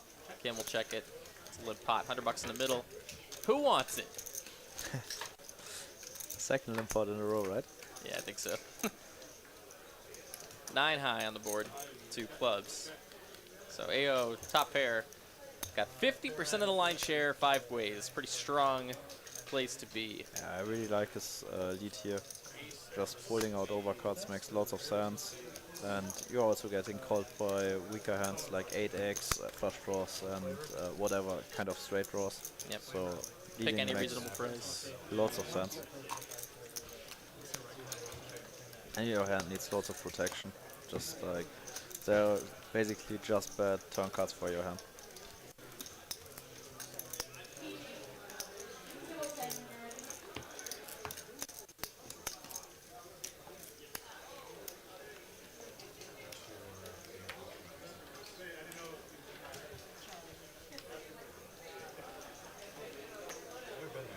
Suited queen 10 for Chris. Can assume he's going to be playing this one. Finally, premium. He's going to limp it on it. Phil here is going to limp as well with the king 3 of hearts. OFC here. Maybe a squeeze spot. Yep. The ace jack off. It looks like a nice sizing, 150. Looks like 130 maybe. Maybe a little bit more. You might be right. Oh yeah, I think you're much closer. Boom. Oof. Yeah. Very nice sizing. And I don't even expect that he gets folds. I think OFC will call anyway. So, and if here Chris will call anyway, and yeah, nice. Makes sense. Makes sense. It's like, but I think against this we just have a back call. Good luck. Flips in the call. Let's gamble. Oh, we got one time now. Oh, he wants all the chibis. Now he wants it all. You got 2 life cards. And he might have 2 live cards, but they're not looking good yet. 7 here. 4. Drawing to a 4 to chop. Queen 10 to win, and that is not it. Ace jack will hold. Wait, is it multiple times? What? Ah, darn it. I thought I heard one time. King. All right, ace jack's still in the lead here. And 1 card to come. Ace high hold. Ace high. No. 10. Chop it up. Chop it up again on the river. I thought I heard him say 1 time. Golly gee.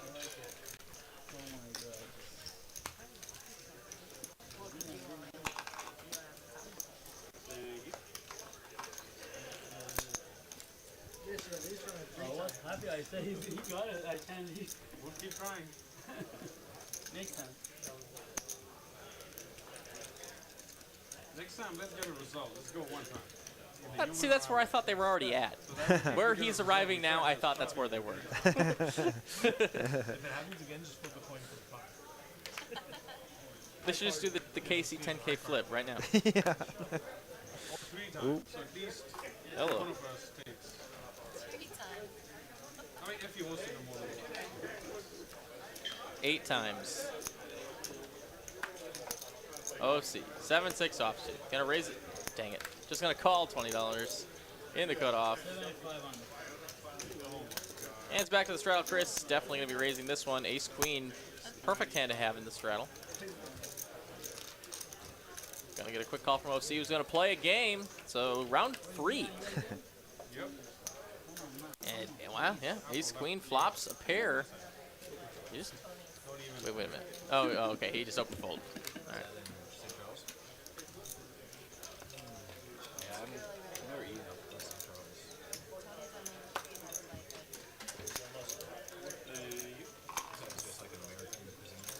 Germany going down to Spain in the World Cup in group play. Bank it. Interesting group for Germany this year. Cooper doesn't like that comment.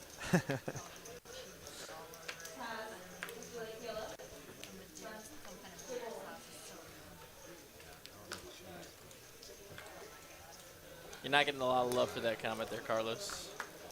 A lot of no's, a lot of thumbs downs here from the production team. Yep.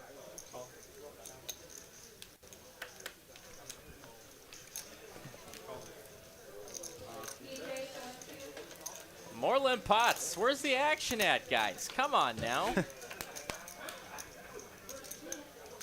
Ace, king, 8 of all diamonds. Anybody with a diamond? Nope. Next hand, please.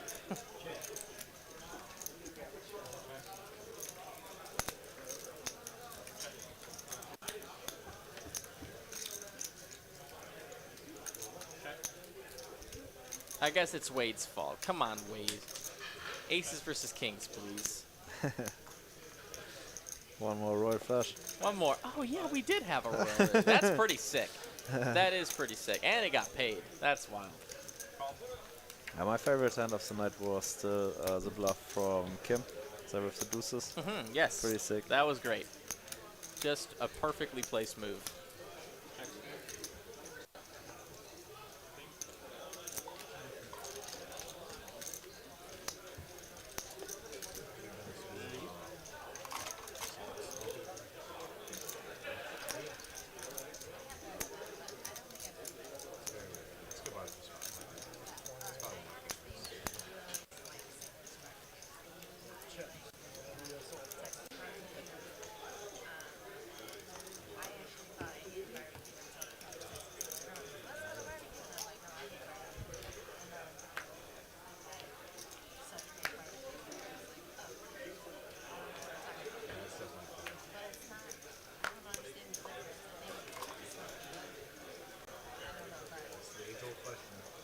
All right, I want a big one.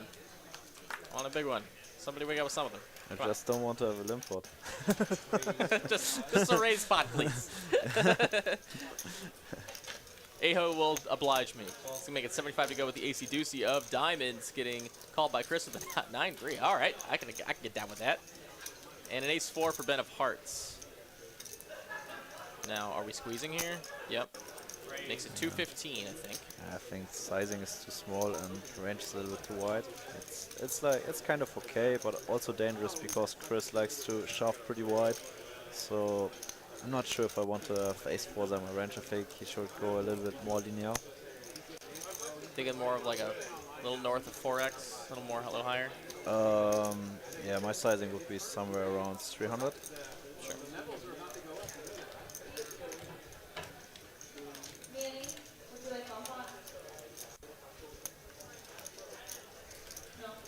Maybe 350 even. Oh, it's opened up the window here for a 4-bet from Aho. Really tiny 4-bet. I'm no big fan of this because exactly Chris does it with a pretty wide range. So of course now he's lucky and he's ahead, but Chris can have even better hands. So or pairs and ace deuce performs pretty bad against this random shoving range.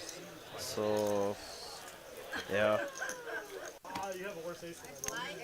I think I would just use a stronger range here. Sure. Oh my goodness. 2 9s. As Chris was just going in there with the 9 tray, he finds Jin, and now he's drawing dead. So I don't know if they're running it twice here. No, just one time. He gets it one. Wait.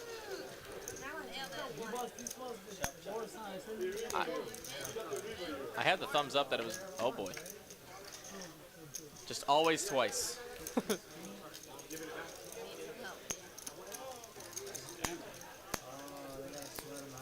Uh-oh. I mean, I didn't hear them say twice.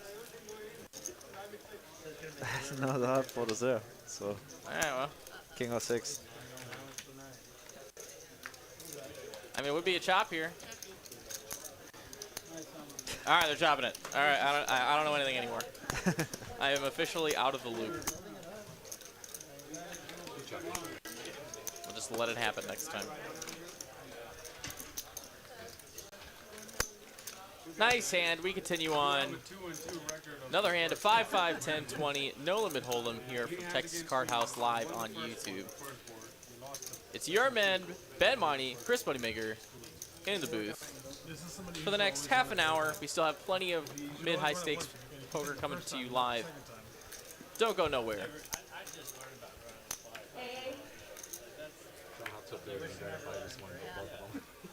I like max paying. I prefer 110, but I'll run it twice. Fair fight, like 60-40. And the first time we had them. It's just a lower air variance, so like if you're in a really big pot situation, it's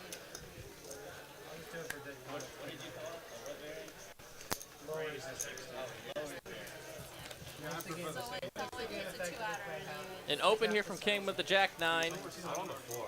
Gonna get some folds here. Back to Phil with a big lick. He's gonna go ahead and call it. Heads up now. And garbage day. Yeah, pretty good board for Kim. Yeah, she could just see better whole range here. Yeah, with small sizing we'll get lots of folds. And yeah, she has also possibilities to improve the hand. Nice hand there for Kim. the only reason why I run it once is because I think it's faster. Just like, just take my chips, get me out of here. Now they're talking about the running it twice.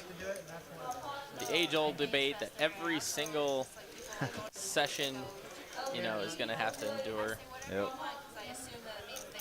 I don't think I've played a single session where this hasn't been a debate on the table. Who's running it how many times? I'm always once. There's always the guy.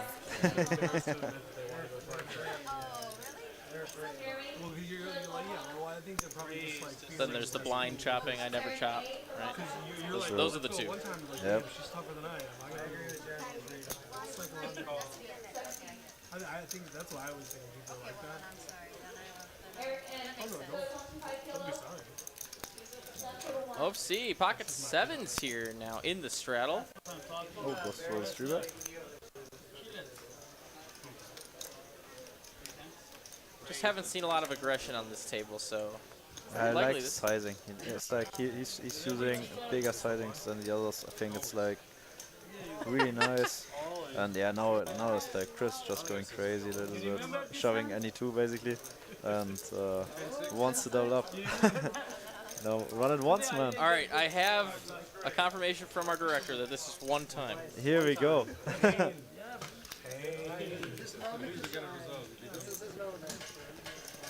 All right. Oh, right. All right. 8. Boom. Oh, he finds a 10 on the turn, drawing to 2 7s. Is that hard? Yeah. Wow. Yeah. Oh, I guess we're drawing to an 8 too. We're drawing to an 8 as well. Excuse me. 7 or 8. Oh. Or hearts. God dang it. You see, it all comes to me after the hand, every time. I always catch the outs after the hand is over. Chris takes it down, defeats the 7s, Back in the game. and here's some chips.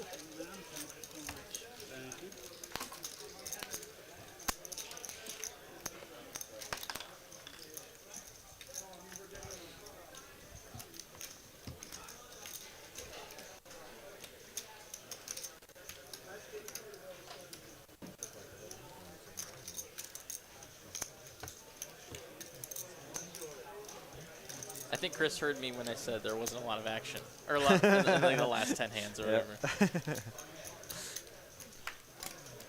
Ragnar Overby put it well. Said, "Hold my beer." Easy. Easy. Miss Roz, big slick. Time to play a hand. Number 3 incoming. 4. She did pick up one. 4? We were talking once, and she picked up it. Oh, I see. Yeah. It was a small pot, but she did pick one up. So number 4 for Miss Roz. Can she do it? Chris is in there. Surprise. Phil's in there. And it's the three of them. Ace, king in the lead. And not anymore. Pair of fours here, the best hand for Mr. Chris. Yeah, but Roscoe also has backdoor flush draw. Of course. Also, I like a C-bet, it's fine. Chris doesn't like to fold. Jack 9, like pure float. Oh, she finds, Roz finds a king here on the turn, improves to top pair, top kicker. Continuous betting, very nice. King also improves Phil's range, so or Phil's hand. Picks up a gut shot. So if he wants to try to stack her, I think she was betting about 350, 400 or something. Maybe he can gamble and try to hit his magical straight. He was running good today. She's like, I really hope I win this hit. Show one card. Show one card. He pulls it back, he's got king.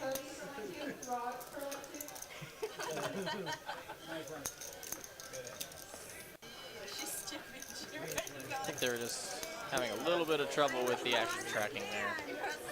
They had to wait for that to get fixed before they could track the action. We're good to go. Roz takes it down. Nice hand. She does make pot number 4.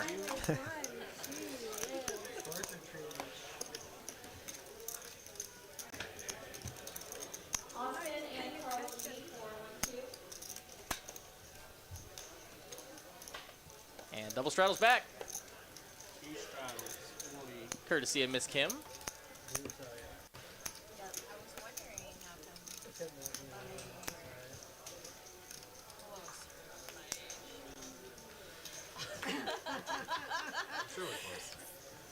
Yeah, that's funny. An ace jack for Roz here in a double straddle pot. She is out of position. What size do you like here? These are weird spots. Open if you do open it, yeah. With a straddle, I would go for 120. Like I think 3x. When I'm playing the bigger games, I like to go for 4x sizings. It always depends how your opponents react to the straddle in the game. So some people get tighter. So if that's the reasoning, so you can just reduce your sizings. But in a game like this, you can easily go to 160 and you will get still the call from Chris and from Phil. So then sizing as big as possible pre-flop with value holdings does make lots of sense. Sure. But now And Phil will make the call from Dani's 3-bet, and Roscoe will call as well. So we're going to go 3 ways to a flop. Each player with an ace. Dani with the best of them. Say a 5. Is that a 5? Nope. 8 is a 3. Okay, 8-3 deuce rainbow. Gut shot to a wheel for Phil, otherwise ace queen's in the lead. I thought me and him were very close in that. I found out I'm like 2 not good about it. I think Phil will float one street here. Yeah, very No likely. diamond on the board, though. That's like a gut shot to the nuts, basically. Yeah. It's not that you see So, really often his ace is also good. So, yeah, pretty clear call. King here on the turn could slow Dani down That's a little bit. basically the dream card for Dani's range. So he has basically a mandatory continuation here. There it is. 600 bucks takes it down. Well played, Dani. Nice. And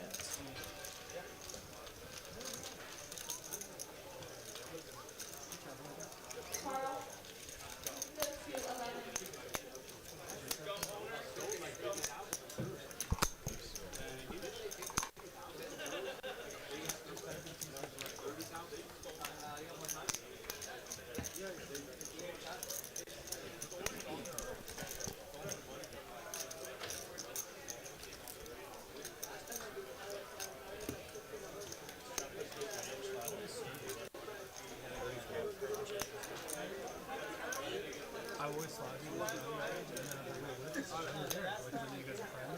Like, what are these also? I thought it was, I thought everyone plays in my I think that's, I think it's my No, this guy's cool. This guy's nice. And last week on the stream, 10-6 was but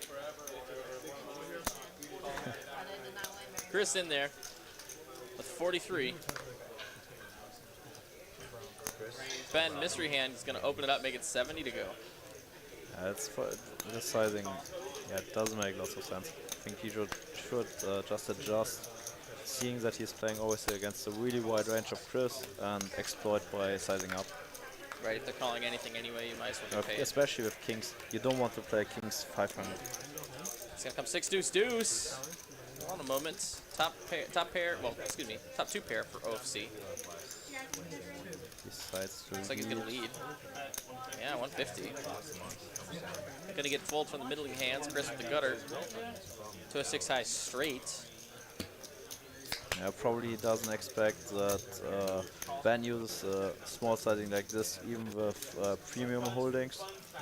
So maybe it could make sense to to use or to lead here. Ben decides to slow play it. Oh no! Okay, Connect. excuse me. Flush connect. Wow, he actually has a gutter to a straight flush. Does Chris along with 2 pair. I just ran yesterday on the 2-5 straight flush against nut flush, so was Or pretty ace-high lucky. flush? Yeah, the other guy had the ace-high flush. Sick. So unbelievable scenario. I'm getting all of it for sure. Yeah. Oh my goodness. 275 is the bet. Chris gonna make a quick call. So Ben. And now little Ben over here. Front door flush gets there. 3-5 gets there.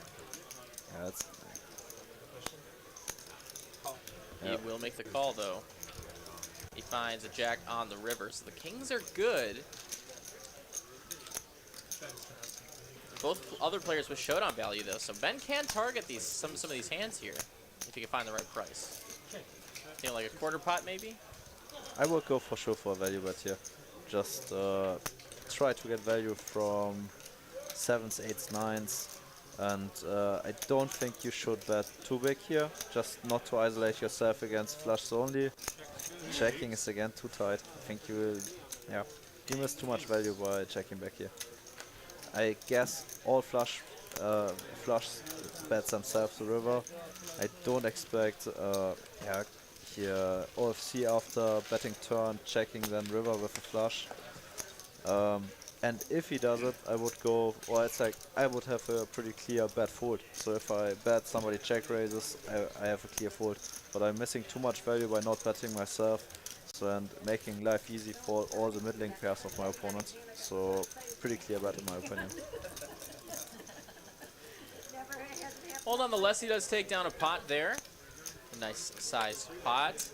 Hard to always argue with that result. And we continue on. Hand number 91 of the evening as we get closer to a wrap here tonight. 20 minutes left of the stream. Don't go anywhere. Phil, 6-5 of hearts. He will make the call. OFC's going to call with the 5 tray of spades. Aho's in there with the suited ace. Again, another limp pot. Dang it. Ugh. Ace, king, queen, all diamonds. No one really going to be getting too crazy in this hand. OFC just open folds. Checks out. And it's queen on the turn. Proves nobody. Nope, not a single person. But Aho, though, does have the best hand, and he's going to go ahead and bet it. $35 to go. Tiny, tiny bet, but that is all it takes. Easy game.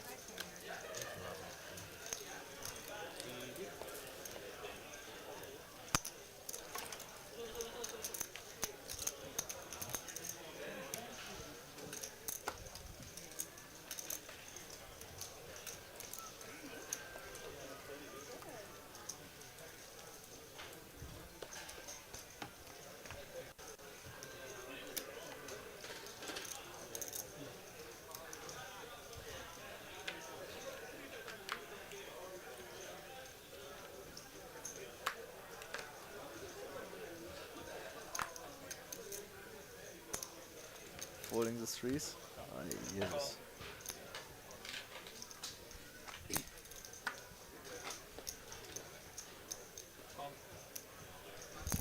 Raise.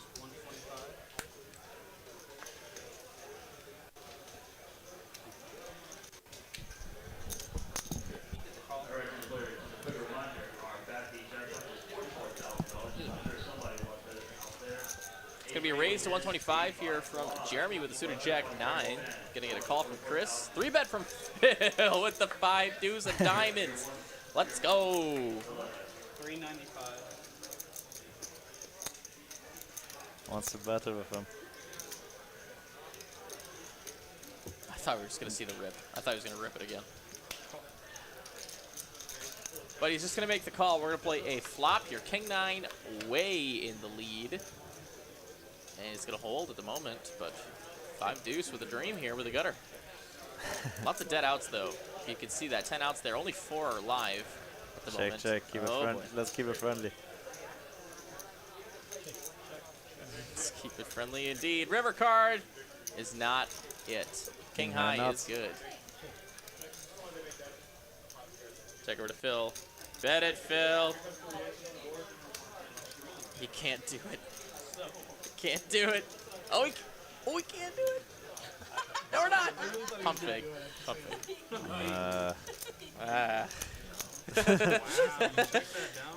Okay. You don't like it. Yeah. Yeah. A creative play.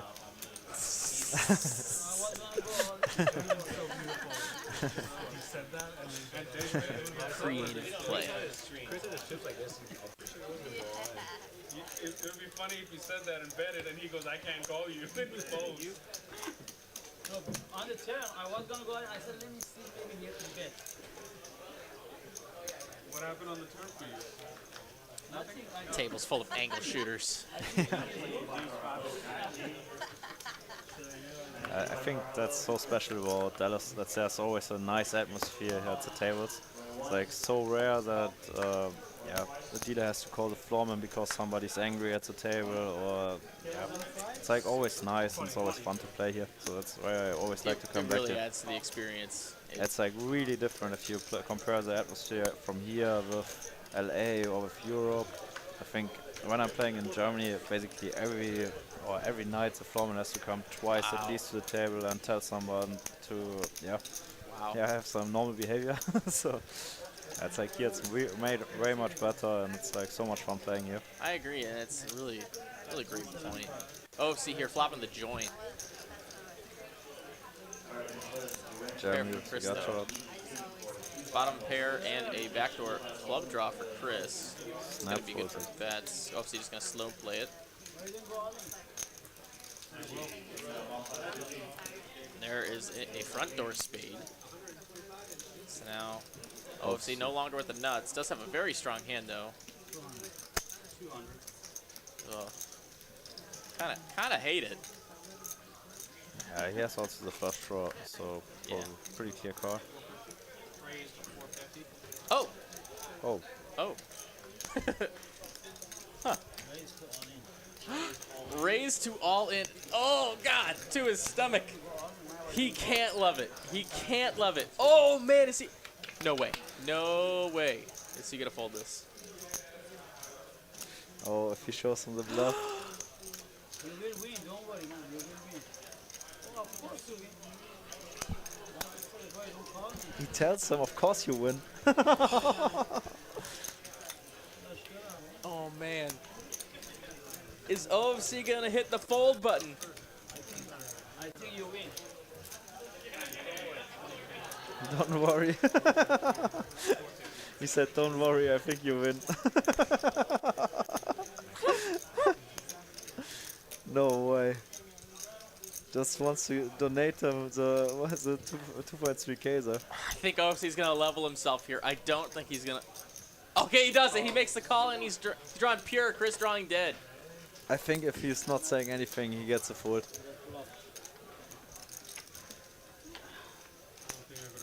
Seven of spades on the river. A nice hand for OFC. He improves to the 10-high flush, but he didn't need it. Takes it down. Nice hand indeed, and I believe that's it for Chris. The way I'm running tonight, at least you turned it over so he knew. Yeah.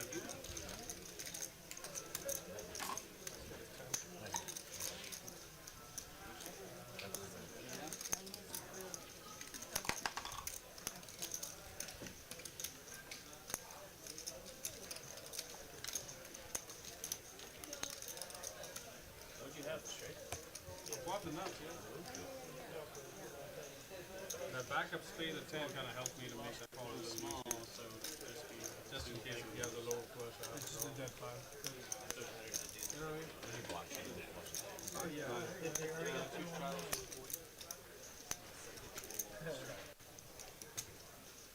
Ever or today? You started. Yeah, Kim has been asked for it. 40 to go. I do not do the 160 though. I can't stomach that one. No. Oh, yes. He needs to be clocked out still. That wasn't a straight. Me to hold on or? Yeah, he said just hold on. I know. Double straddles back on. Sorry, I didn't mean to. It's actually to change your mind. He said hold on to that bit. You don't have to raise. Yeah, we said reverse that. He needs to be clocked out still. That's what it sounds T1 call. So bad to give this money to. Oh my God. Now they're kind of talking about Well, what if somebody how else snapped they Chris was, and then I'm like, shit, my money's gone. well, I should say OFC and Chris were both delaying the inevitable, as Chris was trying his hardest to give OFC his money, but they kept chopping. All those hands, and it finally led to OFC taking all of Chris's last bit of a stack there. Aaron taking down that one pre-flop, facing the double straddle. Nice hand. Chris, if you do watch this again, I hope you have a fantastic, or I hope you had a fantastic night. Sorry it couldn't have been the result I'm sure you wanted, but we enjoyed watching you on the stream as we always do. So please drive safely. I'll be playing after, so my friends are coming over, so but they play Omaha. And he played some hands really well. So For sure. there were some really nice small bets. Took down some pots pre-flop, and in the end he just wanted to gamble. So he just wanted to get it in always. So, and I'm pretty sure if he doesn't say anything when he's all in there, so it's like a pretty sick bluff. So. Raise here from Jeremy and 2 callers. Let's see it. Ace, Queen, 8. The ace always loves to come in when you just don't want to see it. That's 50.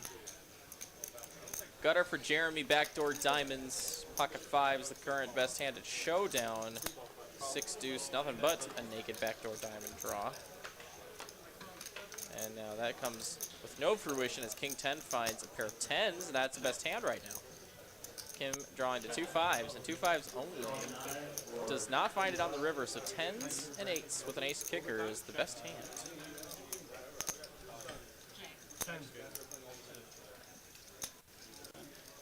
JJ for 1-2, Joe 2 for 1-2.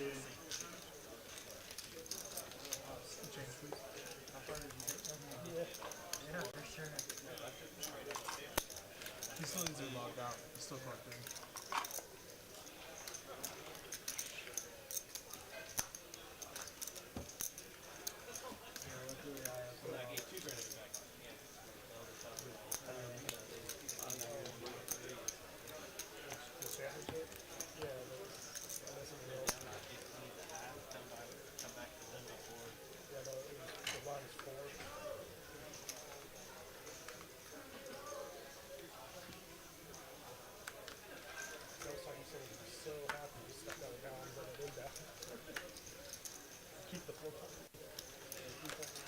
Brandon R. to the transfer. Brandon R.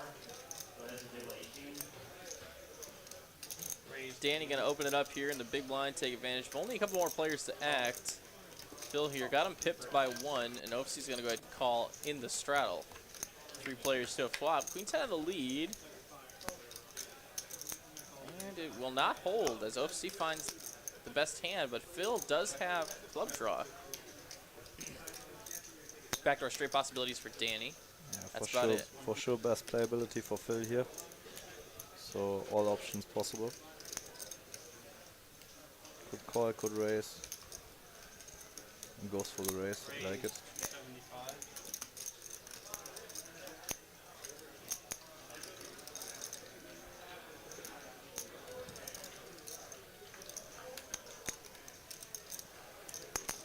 Takes down best hand fools and taking down a pot with green high, always nice.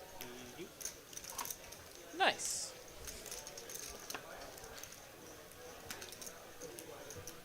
Lester P for 5-5 with hello. Lester P. Guys, if you enjoyed the commentary from Chris, German Moneymaker, tonight, please let us know in the chat. I think he did an absolutely phenomenal job. I love listening to him talk about poker. Watching him play poker, it's just awesome. So send the love in the chat. Thanks so much for being here. No problem. And straddle on 80. That's what I'm talking about. Yes. Yes. Oh, I totally wouldn't know that. Totally want to put the free. There's the 2-5.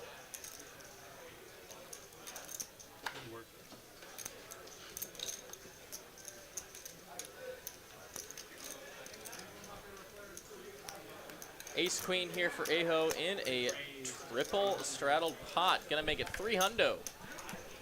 And Kim with pocket sixes in the biggest straddle. Waking up with it a little bit. Phil, not deterred. He's gonna come in for the ride. 3 players in this hand. Almost $1,000 in the middle pre-flop. Let's play. I see 5-5 deuce. 6 is way in the lead here. Aho can go for a small c-bet just to fold out random overcards.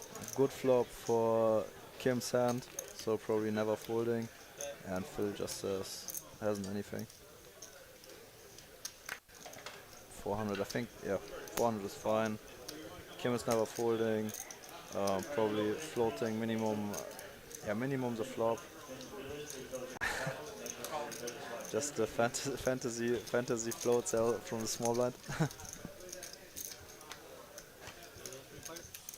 4 on the turn here. 6 is still there. Kim blocking Phil's gutter outs. Sorry, double blocking. I guess that's the right Yeah, term. very nice bet from Kim. Yep, Just $900. wants to deny equity, fold out potential ace highs who have now also a gut shot. So yeah, wants to make them indifferent by choosing yeah, half pot to 1/3 sizing. Yeah, Phil doesn't have anything except his gut shot there. So now it's interesting what Aho is doing. I think he could go for a float here. Sometimes he's good, sometimes still ahead, and yeah, has this out. But yeah, again, very well played by Kim. Denies lots of equity against the ace queen holding there, and takes down a nice pot. Nice hand, nice hand. $100 flip. It looks like they're going to do a flip now. So guys, with this extra time, we don't have any time to run any promos or anything like that, just because of some technical difficulties. So I'm going to quick just shout out what's going on at TCH Live coming up. Tomorrow is going to be Thursday's 2-5 No Limit game down in Austin, Texas for TCH Live. So you can catch that 6 p.m. Central Standard Time with the Austin gang. Saturday is going to be the No Limit final table of our 50K guarantee, $500 buy-in. Bigger one, catch that one, that final table coverage with myself. And I believe I'm going to have Derek with me on Saturday, so that's going to be exciting, unless I do well in my Magic event on Saturday. Then I will not be there, and it'll just be Derek. So that doesn't say. Then, of course, we run it all back starting Monday of next week, so we can't wait to see you guys there. April 16th, mark your calendars, is the next really cool event we got going on. That is going to be 2 Saturdays from now. 50K guarantee, $600 buy-in, mystery bounty, and it's a WPT Steps tournament. So that's going to be the winner of that tournament gets a $6,000 package to any WPT entry they choose for the 2022 season. So, guys, it's going to be an amazing tournament for that, so don't miss it if you are willing to travel or if you're in the area. And with that, let's check out the run out. Paired board here, so boats are good. Have a straight. I see Queen Eye Flush. That's what I see. And Queen Eye Flush is going to take it down from Kim. Nice hand. As she takes down the biggest flip of the night. Nice hand for Kim. And with that, guys, from the booth here, the guys in the TCH Live crew, we had John Kelsey, Cooper Wise, David Lagana, Ryan Crow, Victor Leone, of course, myself and German Moneymaker. Guys, we're out of here from Dallas. Thank you so very much. Have a fantastic Wednesday evening, and we will see you next time on TCH Live. Have a great night.